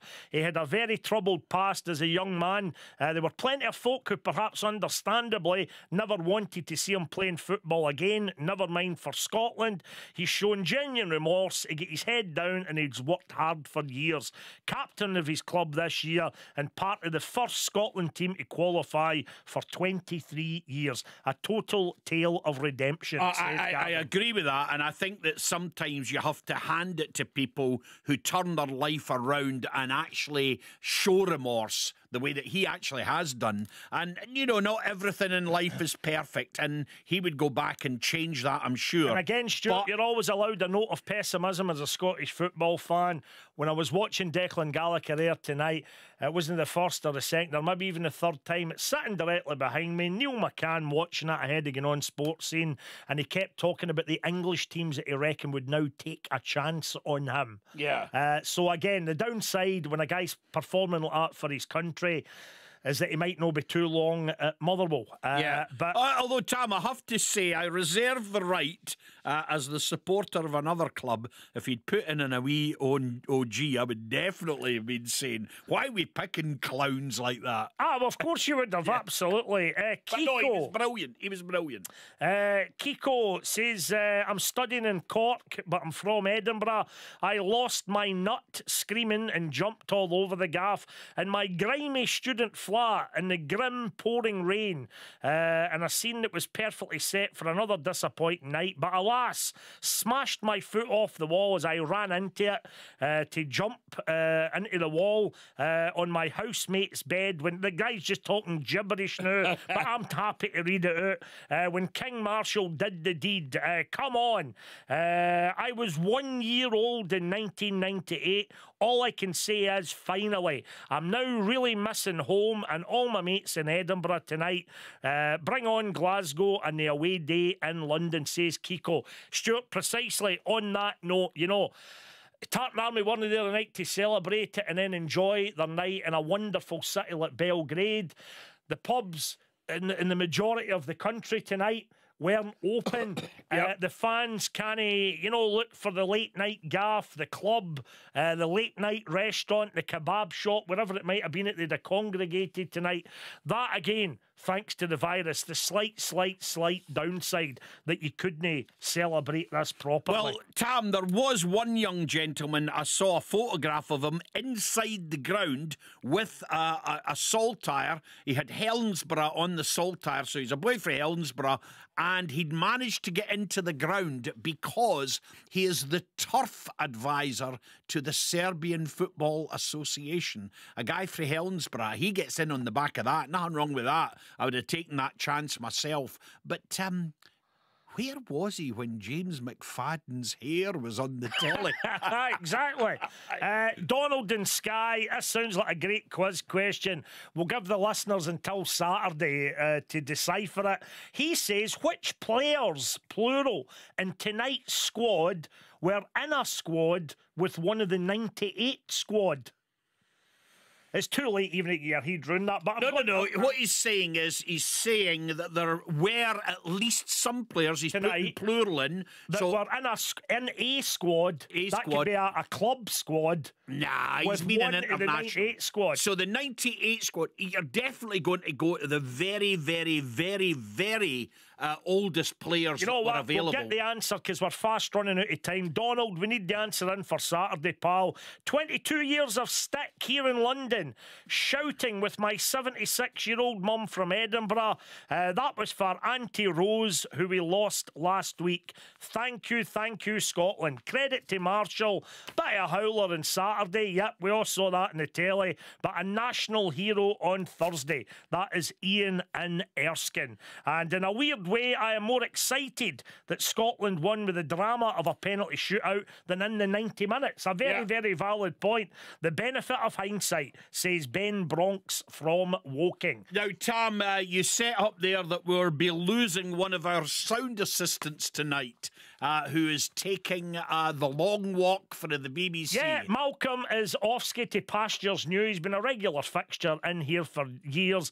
And the minute I did say the song that we fancied playing us out with, he gave me a knowing wink, as if Malcolm would love to hear a bit of B.A. Robertson as well. I think that's it, folks. Let's hear it for this one. Let's hear it for Scotland.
On digital radio, FM, your smart speaker, and BBC Sounds. BBC Radio Scotland.